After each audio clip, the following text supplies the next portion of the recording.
जय हिंद बच्चों। स्वागत है आपका दक्षिणा ई क्लासरूम में। हम चार्ज की दुनिया पढ़ रहे थे और आज हम शुरू करेंगे इलेक्ट्रोस्टैटिक का लेक्चर 10। अगर आप इलेक्ट्रोस्टैटिक के लेक्चर 9 को अगर आपने देखा होगा तो उसमें एक सवाल था, आपको वो होमवर्क में दिया गया था। वो सवाल अभी हम पहले डिस्कस करेंगे।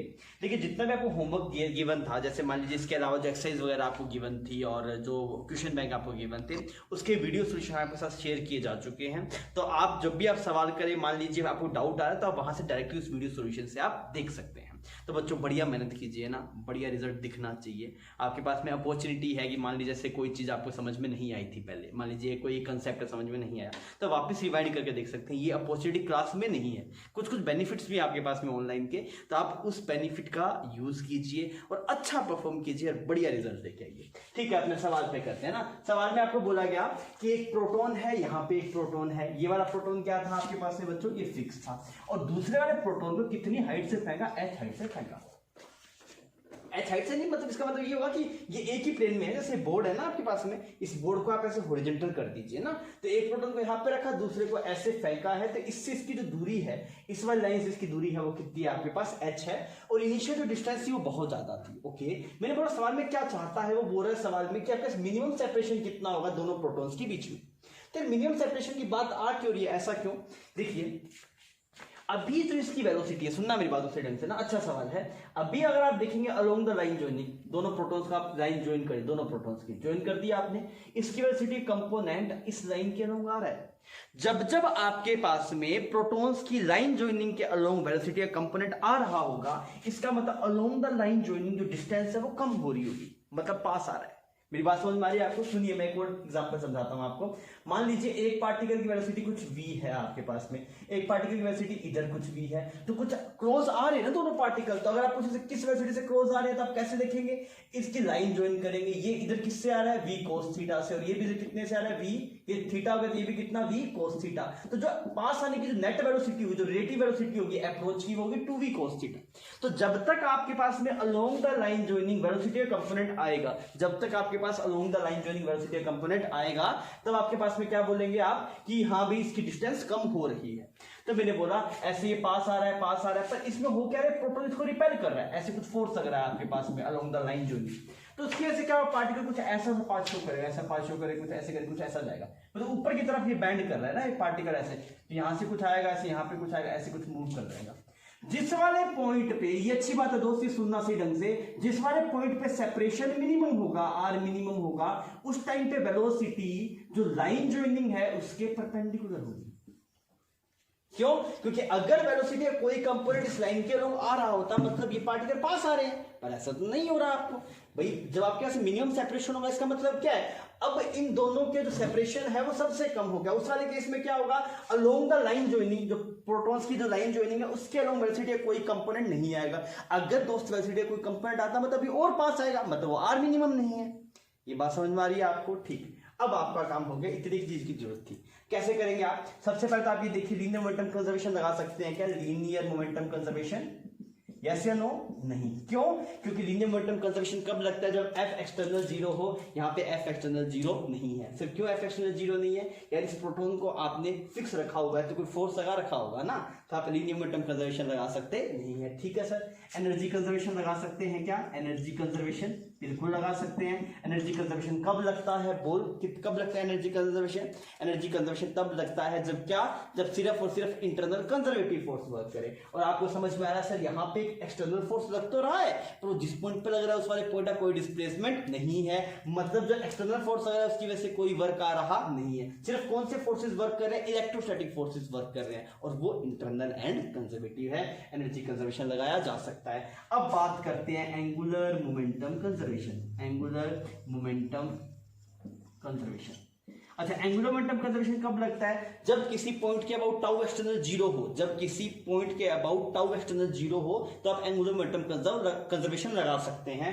आपने रोटेशन में पढ़ा होगा, torque is equal to DL by D. Torque is equal to DL by D, मतलब अगर ये टाउ एक्सटर्नल 0 हो जाएगा तो एल क्या हो जाएगा आपके पास? कांस्टेंट हो जाएगा। यही मतलब है ना इसका दोस्त। अगर ये टॉर्क 0 हो गया मतलब rate of change of angular momentum 0, मतलब एल क्या है?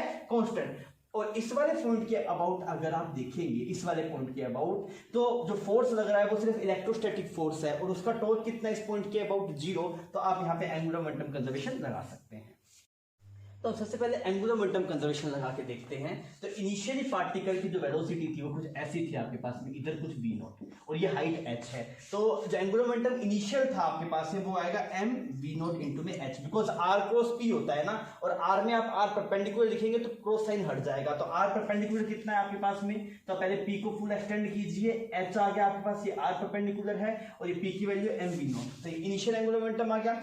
या आपने एंगुलर मोमेंटम बेसिक में नहीं जा रहा हूं बिकॉज रोटेशन में 11th में पड़ा हुआ होगा आपका शायद। फिर अगर आप देख रहे हैं यहाँ पे वेलोसिटी कुछ v बन गया आपके पास में, कब है ये, जब आप मिनिमम सेपरेशन पे हैं। तो इस वाले केस में एंगुलर मोमेंटम कितना बन गया, r परपेंडिकुलर r मिनिमम और ये v ऐसे आ गया आपके पास, तो m r मिनिमम इंटू में v, m से m साफ हो गया, तो सी इक्वेशन नंबर 1 आ गया।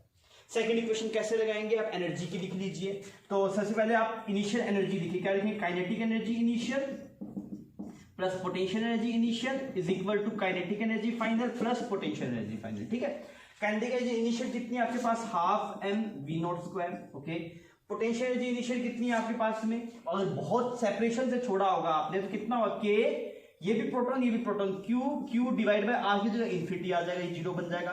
काइनेटिक एनर्जी फाइनल कितनी है दोस्त, हाफ m v स्क्वायर, और पोटेंशियल एनर्जी फाइनल कितनी है तेरे पास, k e square divide bye r minimum.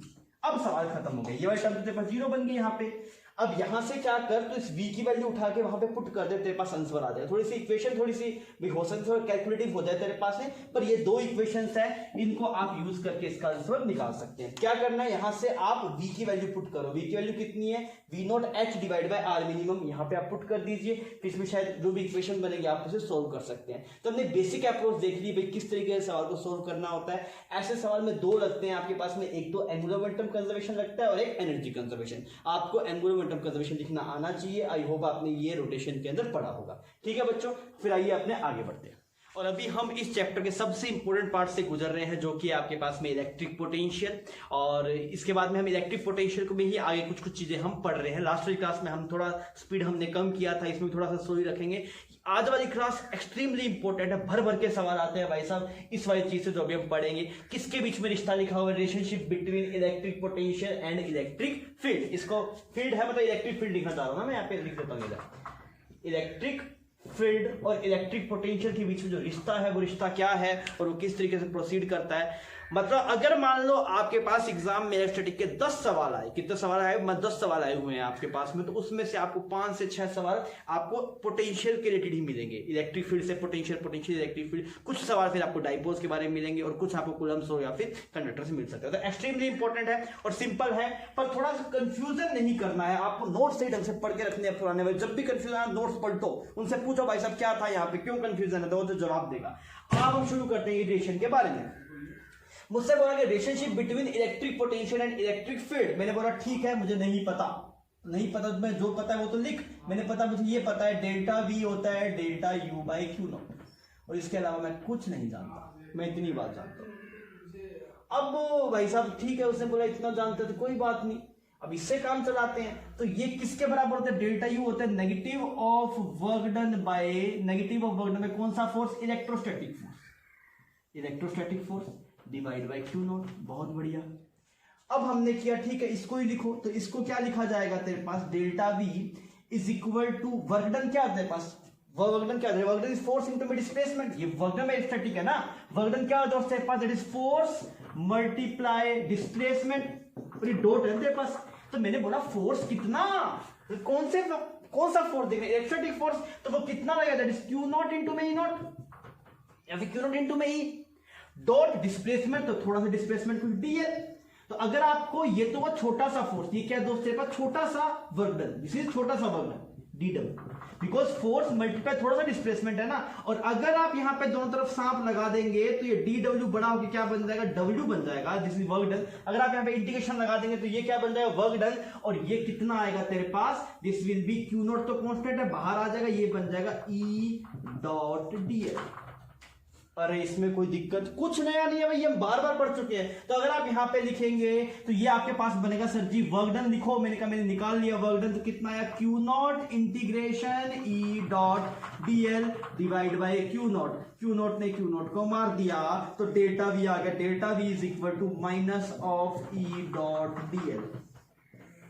समझ में आ रही है ये बात? ये एक्सप्रेशन इंपॉर्टेंट क्या, अल्ट्रा इंपॉर्टेंट, मतलब अल्ट्रा इंपॉर्टेंट मतलब बहुत जरूरी है ये इक्वेशन, अल्ट्रा इंपॉर्टेंट लिख लो इसमें, जानकारी मैंने पूरा ब्रह्मांड बना दो भले यहाँ पे, पर ये रिजल्ट बहुत इंपॉर्टेंट। क्या रिजल्ट है आपके पास, that is change in potential is equal to minus of E dot DL. जैसे तुझे तेरा नाम याद है वैसे एक्सप्रेशन याद होना चाहिए, इस रिजल्ट से हम बहुत काम करेंगे। मेरी बात समझ में आ रही है?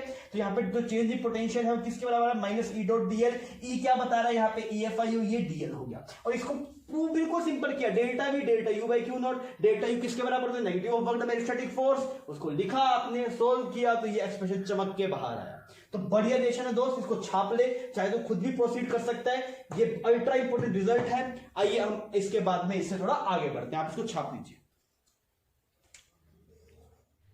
तो बच्चों एक अच्छी बात लेके आए हैं आपके सामने, और ये बात आपको बहुत हेल्प करेगी, बहुत सारी जगह पे हेल्प करेगी। आप बोल रहा है मास्टर हर एक बात बोल रहा है अच्छी बात, मास्टर से नहीं बोल रहा है, मास्टर एक्सपीरियंस से बोल रहा है। मास्टर पता है यहाँ पे अच्छा है, यहाँ पे बच्चा फंसेगा, यहाँ पे दिक्कत है ना। ये सब काम, अभी ये चैप्टर इंपॉर्टेंट हो गया है, इस वजह से अपना इतना कर रहे हैं। अब देख यार, स्टेटमेंट पढ़ने पहले क्या लिखा हुआ है, ये थ्योरी है ना, मतलब उसके बाद नीचे नोट्स में लिखना है, पॉइंट्स हैं ये इंपॉर्टेंट पॉइंट, या फिर बात पते की कुछ भी लिख के तो लिख सकता है उसको। Potential drops in the direction of electric field, इसका मतलब क्या है, अगर यहाँ पे तेरे पास ऐसे इलेक्ट्रिक फील्ड है डायरेक्शन में, क्या है तेरे पास इलेक्ट्रिक फील्ड, दो पॉइंट्स है तेरे पास, ये वाला पॉइंट है ए और ये वाला पॉइंट है दोस्त तेरे पास बी, तो कौन से पॉइंट का पोटेंशियल ज्यादा होगा, ए का या बी का? तो हमने क्या बोला, स्टेटमेंट लिखा potential drops in direction of electric field, तो मैंने बोला वीए का पोटेंशियल ज्यादा होगा वीबी का। क्या हम हिस्ट्री पढ़ रहे हैं, क्या हम हिस्ट्री पढ़ रहे हैं क्या? मैंने बोला यहाँ पे कोई मतलब बाबर आया तो आ गया, खत्म बात, ऐसा है क्या? इसमें नहीं, हम फिजिक्स पढ़ रहे हैं, तो इस बात को एक्सप्लेन भी करके बताइए मुझे बस समझनी है कि सर जी कैसे ए पॉइंट का पोटेंशियल ज्यादा है एज कंपेयर टू बी, इसमें तो समझाइए। तो इसको दोस्तों कैसे समझ सकता है, देख डेल्टा वी का जो एक्सप्रेशन था, डेल्टा वी किसके बराबर है, minus of E dot DL. अभी पढ़ा बिल्कुल ताजा, क्या था, delta V is equal to minus E dot DL, अभी बिल्कुल फ्रेश है दिमाग में। अब सुन, अगर तू ए से बी जाएगा, तो क्या लिखेगा, वीबी माइनस वी है ना, ए से बी जा रहा है, तो मैंने लिखा डेल्टा वी क्या, चेंज इन पोटेंशियल, तो मैंने लिखा VB minus V A is equal to किसके बराबर, minus of E dot DL. अब तू ये देख, जब तू कहां से कहां जा रहा है, ए से बी जा रहा है, कहां से कहां जा रहा है, ए से बी जा रहा है, तभी लिखेगा तू वीबी माइनस वी ए। अब तो मुझे ये बता, ए से बी जा रहा है तो इलेक्ट्रिक फील्ड भी इस तरफ, इलेक्ट्रिक फील्ड भी इस तरफ, और जा भी इसी तरफ रहा है, तो भाई साहब जो ई डॉट डीएल की टर्म आई, किसकी टर्म, ई डॉट डीएल पॉजिटिव या नेगेटिव, तो क्या लिखेगा, ई डीएल कोस जीरो, एंगल कितना दोनों के बीच में, जीरो, तो ये टर्म दोस्त क्या आएगी, पॉजिटिव। तो सर जी जो सांप के अंदर जो भी टर्म है वो सारी क्या, पॉजिटिव। अगर ये टर्म पॉजिटिव तो यहां से वीबी माइनस वी ए नेगेटिव। अरे कैसे, अरे भाई ये वाला पॉजिटिव ना, ये नेगेटिव लग गया, नेगेटिव, तो इसका मतलब क्या हुआ, वीबी माइनस वीए का तेरे पास नेगेटिव है, इसका मतलब कौन ज्यादा, वीए ज्यादा एज कंपेयर टू वीबी। पर बार बार हम इतना बैकएंड में नहीं सोच पाएंगे, तो हमने ये एक्सप्रेशन एक टर्म की तरह लिख लिया, क्या कि जब भी आप इलेक्ट्रिक फील्ड की डायरेक्शन में जाएंगे तो पोटेंशियल क्या होगा, तेरे पास ड्रॉप होगा। मेरी बात समझ में आ रही है? ठीक। अगर मैं ऐसे बोलूं, यहां पे ऐसे 20 वोल्ट, यहां पे ऐसे 10 वोल्ट, इस सवाल की तरह लिखा जा सकता है, इसको थ्योरी में लिखते सवाल जिस तरह मन करे, कंसेप्ट अच्छा है भाई। ये 20 वोल्ट, ये वाला 10 वोल्ट, बता यहां पे डायरेक्शन ऑफ इलेक्ट्रिक फील्ड कैसा, ऐसा इलेक्ट्रिक फील्ड कि ऐसा electric field, direction of electric field, बोल बोल बोल, कौन सी डायरेक्शन ऑफ इलेक्ट्रिक फील्ड, ऐसा इलेक्ट्रिक फील्ड होगा या ऐसा इलेक्ट्रिक फील्ड होगा, बता बता बता क्या आएगा, सर जी इलेक्ट्रिक फील्ड की डायरेक्शन में जाने से पोटेंशियल घटता है, इधर पोटेंशियल घट रहा है, मतलब किसकी डायरेक्शन है, इलेक्ट्रिक फील्ड की। तो ये सही जवाब, ये गलत जवाब। मेरी बात समझ में आ रही है? ऐसा ही अगर मैं एक और सवाल दूं, यहाँ पे तुझे, यहाँ पे कुछ माइनस 50 वोल्ट है और यहाँ पे कुछ 10 वोल्ट है, माइनस 50 वोल्ट और 10 वोल्ट, तो उससे पूछा गया बता डायरेक्शन ऑफ इलेक्ट्रिक फील्ड क्या। ये अपने आप में एक सवाल, ये कहानी थी, ये पूरी कहानी हो छाप ली अपने। अब यहाँ पे चल रहे हैं, मैंने बोला यहाँ पे 10 वोल्ट, यहाँ माइनस 50 वोल्ट, बता डायरेक्शन ऑफ इलेक्ट्रिक फील्ड किस तरफ। तो तू क्या बोलेगा, तू बोलेगा sir ji in the direction of electric field potential drop. तो कहां घट रहा है, इधर जाने से पोटेंशियल घट रहा है, this is direction of EFI, this is direction of EFI। बता हलवा लग रहा है कि नहीं लग रहा है? बिल्कुल हलवा है, कोई दिक्कत नहीं, पर धीरे धीरे चलना है, आराम से समझने, मजे लेके काम करना है, पर रट्टा नहीं मारना चीजों को, कि बैकएंड में कंसेप्ट्स हैं, वो कंसेप्ट हमेशा पता होना चाहिए। कंसेप्ट नहीं छोड़ेगा तो फिजिक्स से कभी धोखा नहीं देगी, ये तो फिजिक्स भी उसकी तरह धोखा देके चली जाएगी। किसकी तरह? समझ रहे? ठीक, चलो आगे चलते हैं। एक सिंपल कंसेप्चुअल सवाल है आपके पास, वही थ्योरी जो आपने अभी पढ़ी थी उसी का यूज करते हुए आपको करना है। सवाल में क्या बोला गया भाई साहब? इस डायरेक्शन का पोटेंशियल दिखा रखा है, इस डायरेक्शन में पोटेंशियल चेंज नहीं हो रहा, और कोई डायरेक्शन का पोटेंशियल नहीं है, सबका पोटेंशियल बाकी सब सेम है, सिर्फ इस डायरेक्शन में पोटेंशियल है। बाकी जो बातें हैं वो बाद की बात है, अभी उसकी जरूरत नहीं है। आप मान सिर्फ पोटेंशियल का चेंज इसी डायरेक्शन के अलोंग है, और बाकी कहीं कोई पोटेंशियल का चेंज नहीं है। ए पॉइंट का पोटेंशियल 5 वोल्ट, बी का 10 वोल्ट, सी का 20 वोल्ट। आपको सवाल में बोला गया if an electron is placed at point B then it will start moving. अगर आप इलेक्ट्रॉन को बी पॉइंट पे रखें तो कहां जाएगा? ए की तरफ जाएगा, सी की तरफ जाएगा, रेस्ट पे रहेगा, या फिर आपको पता नहीं है? आप कोई भी ऑप्शन बता सकते हैं, आप इस सवाल को अटेम्प्ट कीजिए, पर अच्छा और कंसेप्चुअल सवाल है।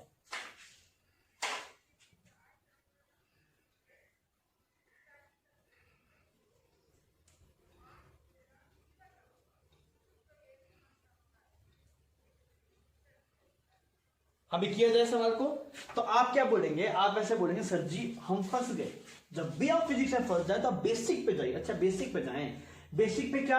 अगर किसी चीज को, इलेक्ट्रॉन को मूव करना तो फोर्स लगना पड़ेगा, तो भाई साहब फोर्स कौन लगाएगा? इलेक्ट्रिक फोर्स आएगा, ग्रेविटेशन तो यहाँ पे आएगा नहीं भाई साहब। इलेक्ट्रिक फोर्स की बात कर रहे हैं, मतलब इस पे इलेक्ट्रिक फोर्स है। अच्छा जी अगर इलेक्ट्रिक फोर्स है सर जी डायरेक्शन बता दो। अरे डायरेक्शन का तो सवाल है, डायरेक्शन समझ में काम में हो जाएगा। अब सर जी डायरेक्शन कैसे चेक करें? अब आप ये देखिए पोटेंशियल से आप इलेक्ट्रिक फील्ड कैसे लिंक कर सकते हैं। तो आपको पता है कि इलेक्ट्रिक फील्ड की डायरेक्शन में पोटेंशियल घटता है, इतनी बात चमकती है आपको। तो आप ये बताइए कि कौन सी डायरेक्शन में इलेक्ट्रिक फील्ड होगा? ऐसे होगा या ऐसे होगा? कैसे होगा? कैसे होगा भाई?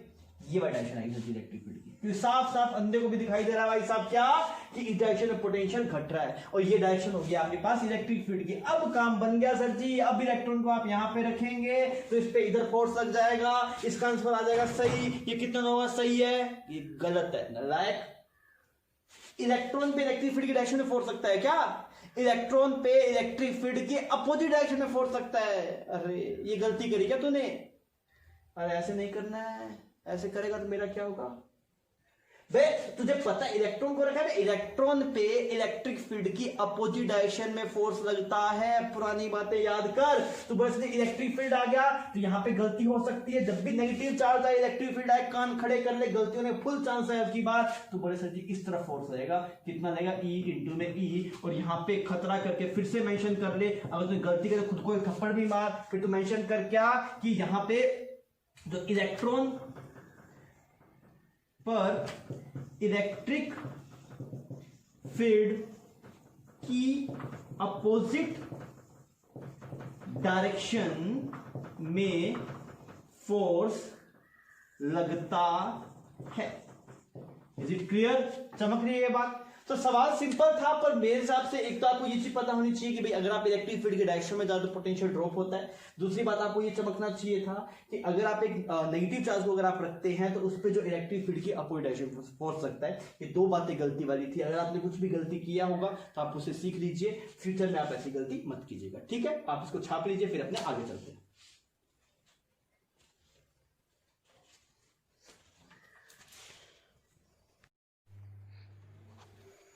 बच्चों अभी हम क्या कर रहे हैं, हम कुछ स्टैंडर्ड शेप्स हैं उनकी वजह से हम पोटेंशियल निकाल रहे हैं। जैसे आपको याद होगा हमने गॉस लॉ की हेल्प से कुछ स्टैंडर्ड शेप्स के लिए EFI निकाले थे। याद है आपको? पॉइंट चार्ज की वजह से निकाला था, स्फेरिकल शेल की वजह से निकाला था, सॉलिड स्फीयर की वजह से निकाला। सब रिजल्ट याद है ना? थोड़ा रिवाइज कर रहे क्या? स्फेरिकल शेल के अंदर EFI कितना, बोल कितना? याद होना चाहिए, गलत नहीं होना चाहिए, ना पीटा जाएगा। स्फेरिकल शेल के अंदर कितना? 0। बाहर कितना? EFI KQ/R²। बहुत बढ़िया। सॉलिड स्फीयर के अंदर कितना? बोल बोल बोल, कितना सॉलिड स्फीयर के अंदर? बोल बोल बोल, कितना आएगा अंदर? अंदर आएगा ρr/3ε0। बहुत बढ़िया। बाहर कितना? KQ/R²। याद है तुझे ये बात? ठीक। अगर हम बात करेंगे एक इनफाइनाइट प्लेन जिसपे सिग्मा चार्ज है एक साइड, दोनों साइड नहीं, एक साइड सिग्मा चार्ज है, उसकी वजह से EFI कितना? और खूबसूरत सा रिजल्ट आया था। उसमें क्या खूबसूरती थी वो ही बता। बोल कितना रिजल्ट आया था? रिजल्ट था सिग्मा बाय 2 एप्सिलॉन नॉट। इसमें खूबसूरती क्या थी, ये दूरी पे डिपेंड करता नहीं है, और ये तीनों रिजल्ट आपके पास काम के थे। अभी हम क्या करें, कैलकुलेशन ऑफ पोटेंशियल करें कुछ स्टैंडर्ड बॉडीज के लिए। सबसे पहले करते हैं due to point charge. Due to point charge हम पोटेंशियल निकालते हैं। वैसे ड्यू टू पॉइंट चार्ज हम पहले कर चुके हैं ना वैसे, पर हम एक सबको कर रहे थे, इसको इसी स्टार्ट कर दिया। जैसे हमने EFI भी हम पॉइंट चार्ज के उसे निकाल चुके थे, पर अब शुरू कर रहे थे हमने गोसो की हेल्प से भी निकाला था। अब की बार जो हम EFI निकालेंगे, जो अब की बार जो हम पोटेंशियल निकालेंगे, पोटेंशियल या फिर V लिख लेते हैं ना, V potential due to point charge. Is it clear? आप यहाँ पोटेंशियल लिख लीजिएगा पूरा, ठीक। अब यहाँ पे मैंने Q चार्ज रखा, फाइन। अब मैंने बोला कि यहाँ पे ऐसे एक पॉइंट है A और यहाँ पे ऐसे एक पॉइंट है B, ठीक। आपको क्या बोला गया, इसका सेपरेशन कुछ यहां से कितना मान लेते हैं RA, और इसका सेपरेशन क्या मान लेते हैं RB। इसमें कोई दिक्कत दोस्त? कोई दिक्कत नहीं, साफ साफ लिखा हुआ, क्या दिक्कत होगी इसमें? अब आगे बढ़ो, आजा फिर आगे बढ़ते हैं। आगे बढ़ते वक्त हमने लिखा कि डेल्टा भी जो आता है वो कितना आता है, minus of E vector dot dl। Is it clear? और कहां से कहां तक निकालना है, A से B, तो इंटीग्रेशन में लिमिट लगा दी A से B। अब समझ में आ रही है बात? अब हम थोड़ा करके देखते हैं। EFI बता, EFI किसी भी गिवन पोजीशन R पे EFI कितना, EFI होता है K/r²। कभी वो भी दिन थे जब ये EFI निकालना ही अपने आप में सवाल हुआ करता था। अब वो दिन आ गए जब EFI का यूज करके हम कोई नई चीज निकाल रहे हैं, तो धीरे धीरे हम आगे बढ़ रहे हैं। तो EFI ये आ गया तेरे पास, तो मैंने लिखा माइनस ऑफ E कितना आया, K/r²। DL किसको बताता है, DL का डिस्प्लेसमेंट को। और दोस्तों एक बात बताइए, जो EFI है वो यूनिफॉर्म है कि नॉन यूनिफॉर्म है? ये EFI है वो यूनिफॉर्म है कि नॉन यूनिफॉर्म है? सर जी वो नॉन यूनिफॉर्म है। क्या मतलब होता है नॉन यूनिफॉर्म का? जब कोई चीज पोजीशन के साथ में बदल रही हो तो वो चीज नॉन यूनिफॉर्म होती है, और यहाँ पे EFI की वजह बदल रही है। तो हम एक साथ सीधा E इंटू में DL नहीं कर सकते, हमें एलिमेंट लेके करना पड़ेगा। तो मैंने बोला इतना EFI कब है, तो जैसे मान ले यहाँ पे है ना इतना EFI, मान ले किसी R दूरी पे, यहाँ पे Q चार्ज मान ले ना, यहाँ पे ऐसे Q चार्ज मान ले, इससे R दूरी पे EFI इतना है, कितना KQ/r²। अगर तो इसे थोड़ा सा दूर चलेगा, थोड़ा दूर चले, कितना dr दूर चले, तो dr दूर चलने में थोड़ी बदल जाएगा, EFI उतना ही रहेगा। तो हमने बोला इस EFI से मैं सिर्फ थोड़ा सा दूर चल सकता हूं, तो मैं थोड़ा चला इस EFI से E.dr। क्लियर? अब आप इसकी लिमिट्स लगा दीजिए, कहां से कहां तक, A से B। तो ये क्या आएगा मेरे पास, this will be VB minus VA। अब इसका इंटीग्रेशन से डरना नहीं है, ये बेसिक इंटीग्रेशन से बिल्कुल नहीं डरना है, इसको तोड़ना है फोड़ना है, चल। तो क्या लिखेगा तू, इसका लिखेगा सर जी इसकी पावर है -2। अगर इसकी पावर -2 तेरे पास और उसका इंटीग्रेशन करेगा, क्या बनेगा, ये बनेगा KQ/r। अरे सही किया क्या इंटीग्रेशन, बिल्कुल सही किया, कोई दिक्कत नहीं। मेरी बात समझ में आ रही है? -2 था, इंटीग्रेशन करा, dr किया तो -1 बन गया, -1 मल्टीप्लाई हुआ तो ऐसा बन गया। लिमिट्स कहां से कहां तक जाएगी, लिमिट जाएगी सर जी RA से लेके RB तक। तो हम यहां पे गए RA से लेके RB, तो यहां पे आया VB minus VA is equal to KQ/RB/RA। अपनी बात बन गई। अब थोड़ा और समझते हैं, हम क्या करते हैं, आरबी को बड़ा, हमें किसी एक पॉइंट पे एब्सोल्यूट चाहिए ना, ये पोटेंशियल डिफरेंस आ गया। पोटेंशियल डिफरेंस का चार्ट आ जाएगा क्या? नहीं, हमें क्या चाहिए, एब्सोल्यूट पोटेंशियल चाहिए। और भाई साहब अगर एब्सोल्यूट पोटेंशियल चाहिए आपको, तो एक पॉइंट पे रेफरेंस मानना पड़ेगा। बोल कहां रेफरेंस मानेगा, कहां मानेंगे, इन्फिनिटी पे। हम क्या बोलेंगे सर जी, जो रेफरेंस है वो कितना है, इन्फिनिटी। हमने मान लिया एट इन्फिनिटी पोटेंशियल कितना है आपके पास, 0। ये आपने मान लिया। अगर आपने ऐसी कंडीशन मानी, आपने बोला सर जी इन्फिनिटी पे पोटेंशियल आपने 0 मान लिया, तो हमें क्या चाहिए, किसी एक पॉइंट पे एब्सोल्यूट चाहिए। तो हमने क्या करा, इस आरबी को बड़ा किया, बड़ा किया, बड़ा किया, बड़े करते करते इन्फिनिटी ले गए। इसका मतलब आरबी किसको टेंड कर गया, इन्फिनिटी को। और उस टाइम पे जो वीबी बन रहा होगा वो 0। दो से चमकना चाहिए, इसमें कोई दिक्कत नहीं होनी चाहिए। ऐसा ना हो ये देखते तेरे तोते उड़ जाए, ऐसा होना नहीं चाहिए। सिंपल चीज है बिल्कुल। तो अगर तो आरबी को यहाँ पे पुट करेगा इन्फिनिटी, तो किसी भी चीज को इन्फिनिटी डिवाइड करते हैं तो वो टर्म कितनी बन जाती है, 0। और यहाँ पे वीबी बन गया 0। 0 minus VA is equal to 0 minus KQ/RA। Clear? तो यहां से तेरे पास कितना आया, VA आया KQ/RA। और किस स्टैंडर्ड टर्म पे चलना होगा, कोई भी स्टैंडर्ड पोजीशन है तो उसका नाम जनरल V कर देते हैं, तो V आ गया KQ/R।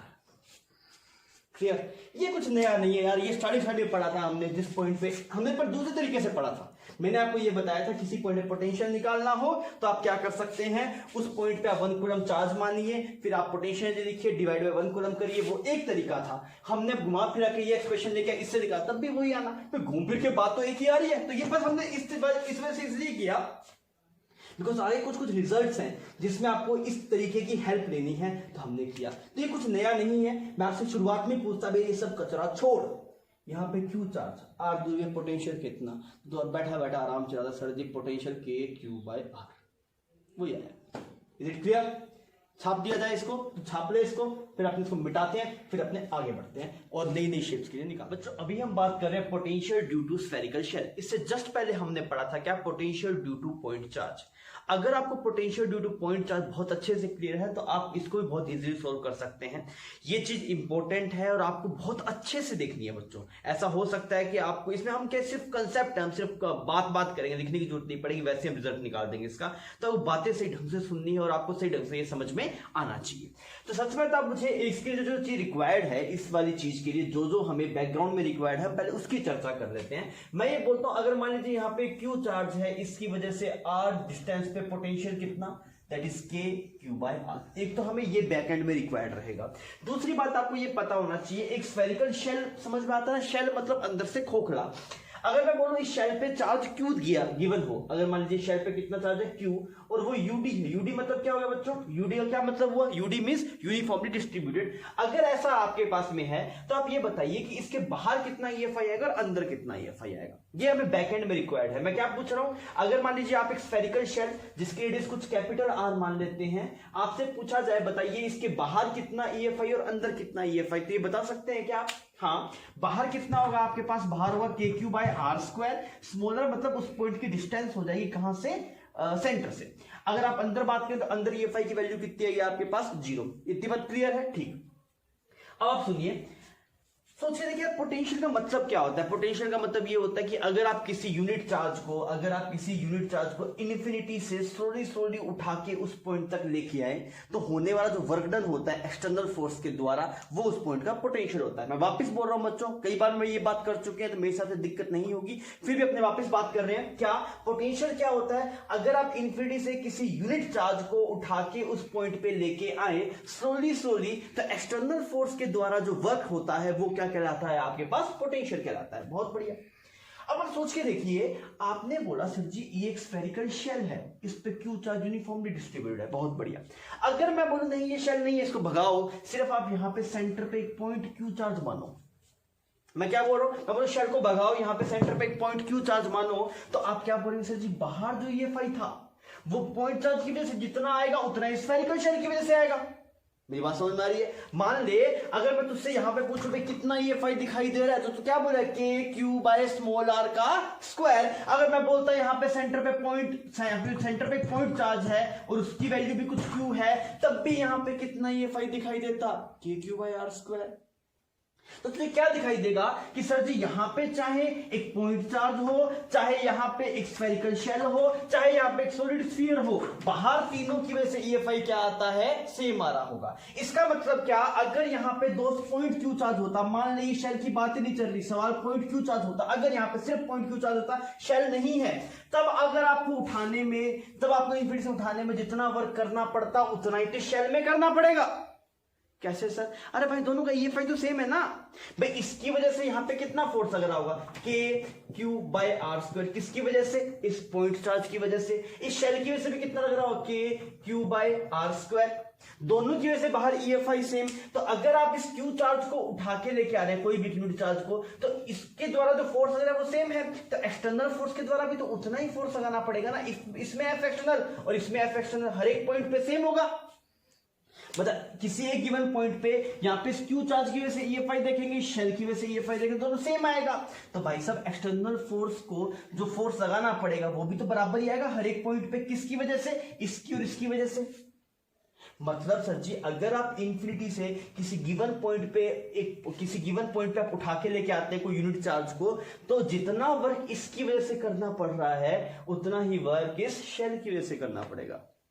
तो बात बन गई। इसका मतलब क्या हुआ, अगर आप बात करें पोटेंशियल की, कब, जब आप सेंटर से बाहर, जब आप इसकी रेडियस से दूर हैं, रेडियस से दूर है मतलब इस शेल से बाहर है। अगर आप किसी पॉइंट पे पोटेंशियल निकालें, कौन से पॉइंट पे, जो पॉइंट इस शेल के बाहर लाई कर रहा है, तो वहां पे जो पोटेंशियल आएगा वो उतना ही पोटेंशियल आएगा जितना किसकी वजह से आया था, एक पॉइंट चार्ज की वजह से आया था। मेरी बात चमक रही है क्या? ये बहुत ही इंपॉर्टेंट कंसेप्ट है, ये आपको चमकना चाहिए। पोटेंशियल क्या होता है, किसी गिवन पॉइंट पे एक यूनिट चार्ज को इन्फिनिटी से उठा के उस पॉइंट तक लाने में थोड़ी थोड़ी लेके आना है। उसमें जो वर्क करते हैं वो वर्क क्या होता है, आपके पास से पोटेंशियल होता है। आपको दिखाई दे रहा है सर एक पॉइंट चार्ज क्यू की वजह से, एक स्फेरिकल शेल की वजह से, दोनों की वजह से बाहर EFI सेम है। तो जब आप उसे उठा के लेके आ रहे हैं तो फोर्स तो बराबर ही लगाना पड़ रहा है ना, उसमें जितना लगाना पड़ रहा था पॉइंट चार्ज में उतना स्फेरिकल शेल में लगाना पड़ रहा है। अगर आपका सेम फोर्स लगाना पड़ रहा है तो वर्क डन भी सेम आएगा। मतलब अगर आप स्फेरिकल शेल के बाहर बात करेंगे, अगर आप स्फेरिकल शेल के बाहर बात करेंगे तो वहां पे जो पोटेंशियल एक पॉइंट चार्ज की वजह से आया था वही पोटेंशियल दोस्त किसकी वजह से आएगा, स्फेरिकल शेल की वजह से आएगा। ये बात अपने आप में इंपॉर्टेंट है। तो हम क्या निकालने चल रहे थे, पोटेंशियल निकाल रहे थे। मैंने पहला केस किया V when R is greater than R, पहला केस तो आपके पास ये V मतलब पोटेंशियल व्हेन R के distance from the centre greater than R है। क्लियर? तो आप यहां पे क्या लिखेंगे कि EFI किसके जैसा है, EFI outside shell is same as EFI due to point charge. मतलब जितना एक पॉइंट चार्ज की वजह से EFI है उतना एक शेल की वजह से EFI है। तो वर्क डन सेम करना पड़ेगा, और वर्क डन सेम करना पड़ेगा तो पोटेंशियल भी सेम आएगा। और एक पॉइंट चार्ज की वजह से कितना पोटेंशियल आता है आपके पास, दैट इज KQ/R। बहुत खूबसूरत रिजल्ट है ये। मेरी बात समझ में आ गई आपको? इतनी बात क्लियर? इसमें कोई दिक्कत है सोच रहे, ये अपने आप में बहुत शानदार है। तो हमें समझ में आ गया शेल के बाहर जो पोटेंशियल आता है दैट इज KQ/R। अब आप सोच के देखिए, अगर आप ऐसे यहां पे जैसे आप आए, अब इन्फिनिटी से क्यू चार्ज को लेके आ रहे हैं, धीरे धीरे चल चल चल क्यू चार्ज चल चल चल चल चल यहां तक ले, इसके सरफेस तक ले। अगर आप इसके सरफेस तक ले आए तो आपको कितना वर्क करना पड़ेगा, सरफेस तक लाने में, सिर्फ सरफेस तक लाने में कितना वर्क करना पड़ेगा। तो मैंने बोला अगर आपको वर्क चाहिए तो आप क्या कीजिए, इस पॉइंट का पोटेंशियल लिख लीजिए। तो इस पॉइंट का पोटेंशियल लिखा तो यहां पे आपने मान लिया भी क्यू चार्ज था सेंटर पे, तो पोटेंशियल कितना है, KQ/R। मतलब जहां जितने रीजन में EFI सेम है, किस किस का, पॉइंट चार्ज का और शेल का, उतने रीजन में तो पोटेंशियल दोनों की वजह से सेम आएगा। पर सुन, जैसे ही तू इसके अंदर एंटर होगा, सही ढंग से सुनना मेरी बात को, बहुत इंपॉर्टेंट बात है, जैसे ही तू इस शेल के अंदर एंटर होगा तो अंदर EFI कितना, 0। और अगर शेल के अंदर EFI 0, मान ले मैं तो एक ऐसे स्पेस में ले जाऊं जहां पे कोई फोर्स नहीं लग रहा, तो वहां पे फोर्स 0, जैसे मान ले इस रीजन में अगर तू देखे जा रहा होगा तो यहां पे कुछ फोर्स ही नहीं लग रहा, मतलब इलेक्ट्रोस्टैटिक फोर्स कुछ लग रहा नहीं है। इलेक्ट्रोस्टैटिक फोर्स नहीं लग रहा तो स्लोली मूव करवाने में तुझे भी कोई वर्क फोर्स लगाने की जरूरत नहीं है। यहां पे बाहर तुझे फोर्स इसलिए लगाना पड़ा बिकॉज KQ/R² इस तरफ था, KQ/R², इतना फोर्स लग रहा था ना इलेक्ट्रोस्टैटिक फोर्स, तो एक्सटर्नल फोर्स भी इतना लगाना पड़ेगा ताकि स्लोली मूव करवा सके। भाई इस शेल के बाहर, एक शेल के बाहर तो यूनिट चार्ज को लिया, इस यूनिट चार्ज पे फोर्स कितना लग रहा होगा तेरे पास, तो क्या लिखेगा, that is KQ1 coulomb divided by R²। तो तुझे स्लोली लेके आने में कितना फोर्स लगाना पड़ेगा, इतना ही फोर्स लगाना पड़ेगा इसके बराबर। अब सोच अगर तू इस शेल के अंदर चला गया, कहां चला गया दोस्त, इस शेल के अंदर चला गया, तो तुझे क्या रहेगा, शेल के अंदर तो जो इलेक्ट्रोस्टैटिक फोर्स था वो 0 होता है, ये तो हमें पता है ना भाई, शेल के अंदर EFI कितना होता है, 0। तो शेल के अंदर जो आपके पास फोर्स आएगा चार्ज के ऊपर वो कितना आएगा, 0। और अगर वो फोर्स 0 आएगा तो एक्सटर्नल फोर्स को कितना फोर्स लगाना पड़ेगा, मतलब एक्सटर्नल बॉडी को कितना फोर्स लगाना पड़ेगा ताकि वो उसे स्लोली मूव करवाए। तो भाई साहब फोर्स 0 है अगर इलेक्ट्रोस्टैटिक फोर्स, मैं बोल रहा हूं इलेक्ट्रोस्टैटिक फोर्स तेरे पास कितना है, F इलेक्ट्रोस्टैटिक कितना है, 0। क्लियर? तो एक्सटर्नल भी तो 0 ही लगाएगा, अगर एक्सटर्नल कुछ लगा देगा तो एक्सीलरेशन आ जाएगा, एक्सीलरेशन आ जाएगा तो फिर वो स्लोली मूव नहीं करेगा।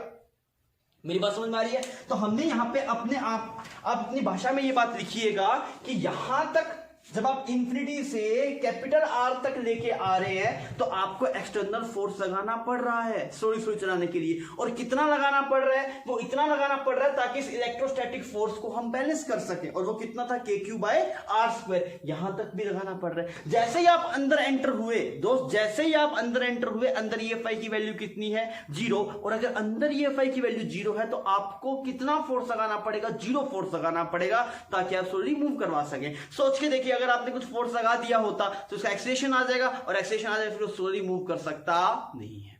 मेरी बात समझ में आ रही है आपको? इसका मतलब मैं एक और स्टेटमेंट में से कन्वर्ट कर रहा हूं, इंफिनिटी से यहां तक लेके आने में वर्क करना पड़ेगा, इससे आगे वर्क ही नहीं होगा।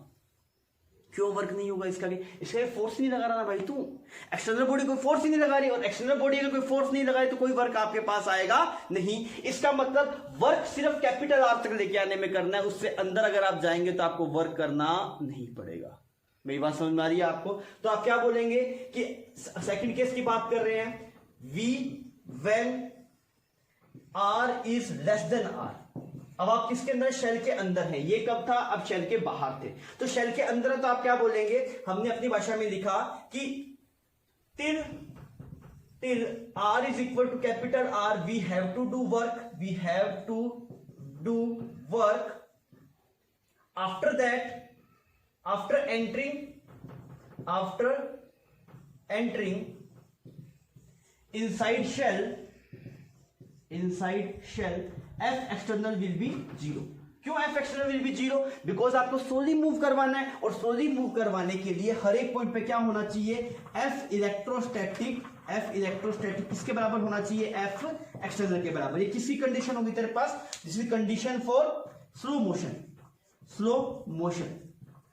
मतलब बहुत स्लोली जगह चार्ज को लेकर आ रहे हैं तो हर एक पॉइंट पे ऐसा होना चाहिए। और आपको समझ में आ रहा है अंदर इलेक्ट्रोस्टैटिक फोर्स 0 है तो एक्सटर्नल फोर्स भी कितना होगा? आपके पास 0 होगा। इसका मतलब सिर्फ कैपिटल आर तक वर्क करना है, आगे कोई वर्क नहीं करना। मतलब यहां तक आने में, कैपिटल आर तक आने में कितना वर्क करना पड़ा? कैपिटल आर तक यहां तक पहुंचने में जो वर्क करना पड़ा वो करना पड़ा KQ/R।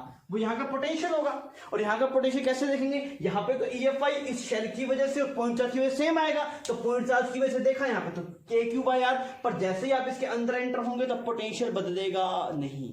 अब पोटेंशियल नहीं बदलेगा मतलब इसके अंदर आप इस वाले पॉइंट पे देखिए, इस पॉइंट पे देखिए, इस पॉइंट पे देखिए, इस पॉइंट पे देखिए, हर एक पॉइंट पे पोटेंशियल की वैल्यू यही होगी। मेरी बात समझ में आ रही है? मतलब इनसाइड द शेल पोटेंशियल क्या रहता है? आपके पास सेम रहता है, और उसकी वैल्यू कितनी रहती है? KQ/R। तो मैंने बोला इनसाइड द शेल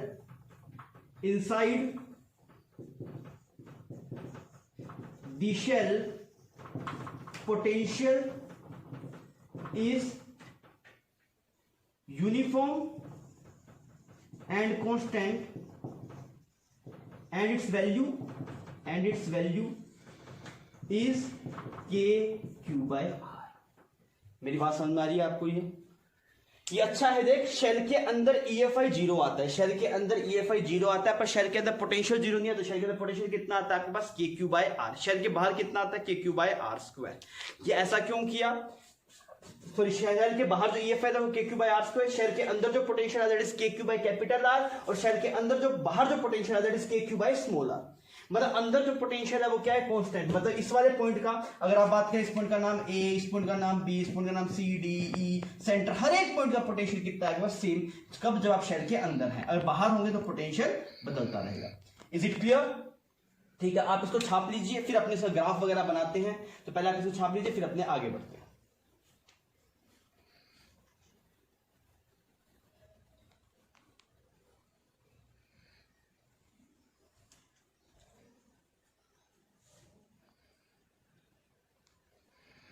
बच्चों, जो अभी हमने शेल के बारे में पढ़ा था उस पर थोड़ी और चर्चा करते हैं। और ये रिजल्ट इंपॉर्टेंट है, शेल का रिजल्ट, और इसके बाद में हम पढ़ेंगे potential due to solid sphere. दोनों ही रिजल्ट इंपॉर्टेंट है। आपने क्या जाना है वो हम वापस रिपीट कर लेते हैं। आपने ये जाना कि अगर आप शेल के बाहर है, अगर जो आपकी डिस्टेंस है सेंटर से वो कैपिटल आर से बड़ी है, तो पोटेंशियल कितना आता है? KQ/R। और ये किसके जैसा था? Same as point charge. सही बात है ये। और अगर आप इस शेल के अंदर एंटर हो चुके हैं, तो पोटेंशियल कांस्टेंट रहता है। कितना रहता है? KQ/R रहता है। सर अगर आप बात करें कैपिटल आर पे कौन सा रिजल्ट लगा, तो कोई भी लगा लेना, कैपिटल आर पे दोनों सेम ही है। अगर आप कैपिटल आर पे बात करेंगे तो आप कैपिटल आर कर दीजिए यहाँ पे। अगर आप यहाँ पे कैपिटल आर करेंगे तो यहाँ पे एक्सप्रेशन में आर की जगह कैपिटल आर आएगा, यहाँ पे भी लगाया जा सकता है, तो कैपिटल आर बन जाएगा आपके पास में। आपको इसका रीजन भी समझ में आना चाहिए। आप एक बार बढ़िया ढंग से इसका रीजन सोच लीजिए। हमने लास्ट वाली साइड में डिस्कस किया था, एक बार वापिस आकर सोच लीजिए कैसे करना है, एस का ऐसा क्यों आया, बिकॉज जो बाहर EFI है वो एक पॉइंट चार्ज और एक शेल की वजह से सेम आ रहा है, तो पोटेंशियल भी सेम आना चाहिए, बिकॉज पोटेंशियल क्या आपके पास work done by external force to bring a unit charge slowly. तो अगर एक पॉइंट चार्ज होगा तब भी उतना ही वर्क करना पड़ेगा और शेल होगा तब भी उतना ही वर्क करना पड़ेगा। तो सर अंदर वाले रीजन में क्यों नहीं सेम आया, अंदर वाले रीजन में दोस्त इस वजह से सेम नहीं आया, बिकॉज अंदर अगर आप यहाँ पे पॉइंट चार्ज होता तो अंदर EFI कुछ ना कुछ आता, पर ये शेल है, शेल के अंदर EFI कितना है 0, तो यहां तक EFI का रिजल्ट सेम था, किस किस का, पॉइंट चार्ज का और शेल का, तो यहां तक पोटेंशियल सेम आएगा। तो यहां तक का पता लग गया सरफेस तक का कितना है KQ/R। जैसे ही आप अंदर एंटर हुए तो आपको दिखाई दिया भाई अंदर तो कोई वर्क ही नहीं करना पड़ रहा। क्यों अंदर कोई वर्क नहीं करना पड़ रहा, बिकॉज अंदर इलेक्ट्रोस्टैटिक फोर्स 0 है। तो अगर आप एक्सटर्नल फोर्स लगाएंगे स्लोली मूव करवाने के लिए तो इलेक्ट्रोस्टैटिक फोर्स और एक्सटर्नल फोर्स दोनों बराबर होने चाहिए, तभी तो स्लोली मूव करेगा। मैं आपको बोलूँ ये मार्कर है, इसको स्लोली मूव करवाना है, तो ये कब स्लोली मूव करेगा, जब नीचे वाला लगने वाला mg और आपका फोर्स बराबर होगा, तब धीरे धीरे बिल्कुल धीरे धीरे मूव करा सकते हैं, बहुत धीरे धीरे, बस थोड़ी डिस्टेंस चलने में बहुत टाइम लग जाएगा उसको। मेरी बात समझ में आ रही है। तो अंदर पोटेंशियल 0 था। इसको आप एक और एक्सप्रेशन से भी समझ सकते हैं, इस अंदर वाले को आपने ये पढ़ा था ना, delta V is equal to minus of E dot dl, इस पे हमने चर्चा की थी, ये बात सही है। तो अगर आप अंदर देखेंगे अंदर EFI कितना है 0, तो आप क्या बात करेंगे, for R less than R की हम बात कर रहे हैं, तो आप क्या बोलेंगे, delta V is equal to minus of E dot dl, और E की वैल्यू कितनी है आपके पास 0, तो 0 डॉट dl की टर्म दोस्त कितनी है, तेरे पास 0 आएगी। ये बात समझ में आ रही है आपको। तो इसका मतलब क्या हुआ, अगर आप इसके अंदर मूव कर रहे हैं, कोई भी पॉइंट मान लो इस A पॉइंट से लेके इस B पॉइंट पे आप मूव कर रहे हैं, कहां से कहां तक मूव कर रहे हैं दोस्त, A से लेके B तक मूव कर रहे हैं, तो पोटेंशियल डिफरेंस कितना है 0। इसका मतलब जो पोटेंशियल A पे आएगा वही पोटेंशियल दोस्त किस पे आएगा, B पे। डेल्टा V 0 ना, मतलब चेंज इन पोटेंशियल 0, बट दोनों पॉइंट्स का पोटेंशियल क्या रहेगा, सेम रहेगा। तो ये बात आप अपनी भाषा में छाप लीजिएगा। शेल के बाहर जो पोटेंशियल आ रहा है वो एक KQ/R आ रहा है, जैसा कि पॉइंट चार्ज की वजह से था, और अंदर पोटेंशियल सेम होता है। अगर मैं बोलूं अंदर EFI भी सेम होता है, अंदर EFI हर एक पॉइंट पे सेम होता है, सही बात, और कितना होता है 0। अंदर पोटेंशियल हर एक पॉइंट पे 0 होता है, नहीं, हर एक पॉइंट पे पोटेंशियल 0 नहीं होता, हर एक पॉइंट पे अंदर EFI 0 होता है। पोटेंशियल कितना होता है, KQ/R। समझ गए इतनी बात। आइए अभी हम बात करते हैं ग्राफ की। अभी हम पोटेंशियल वर्सेस R का ग्राफ बनाते हैं।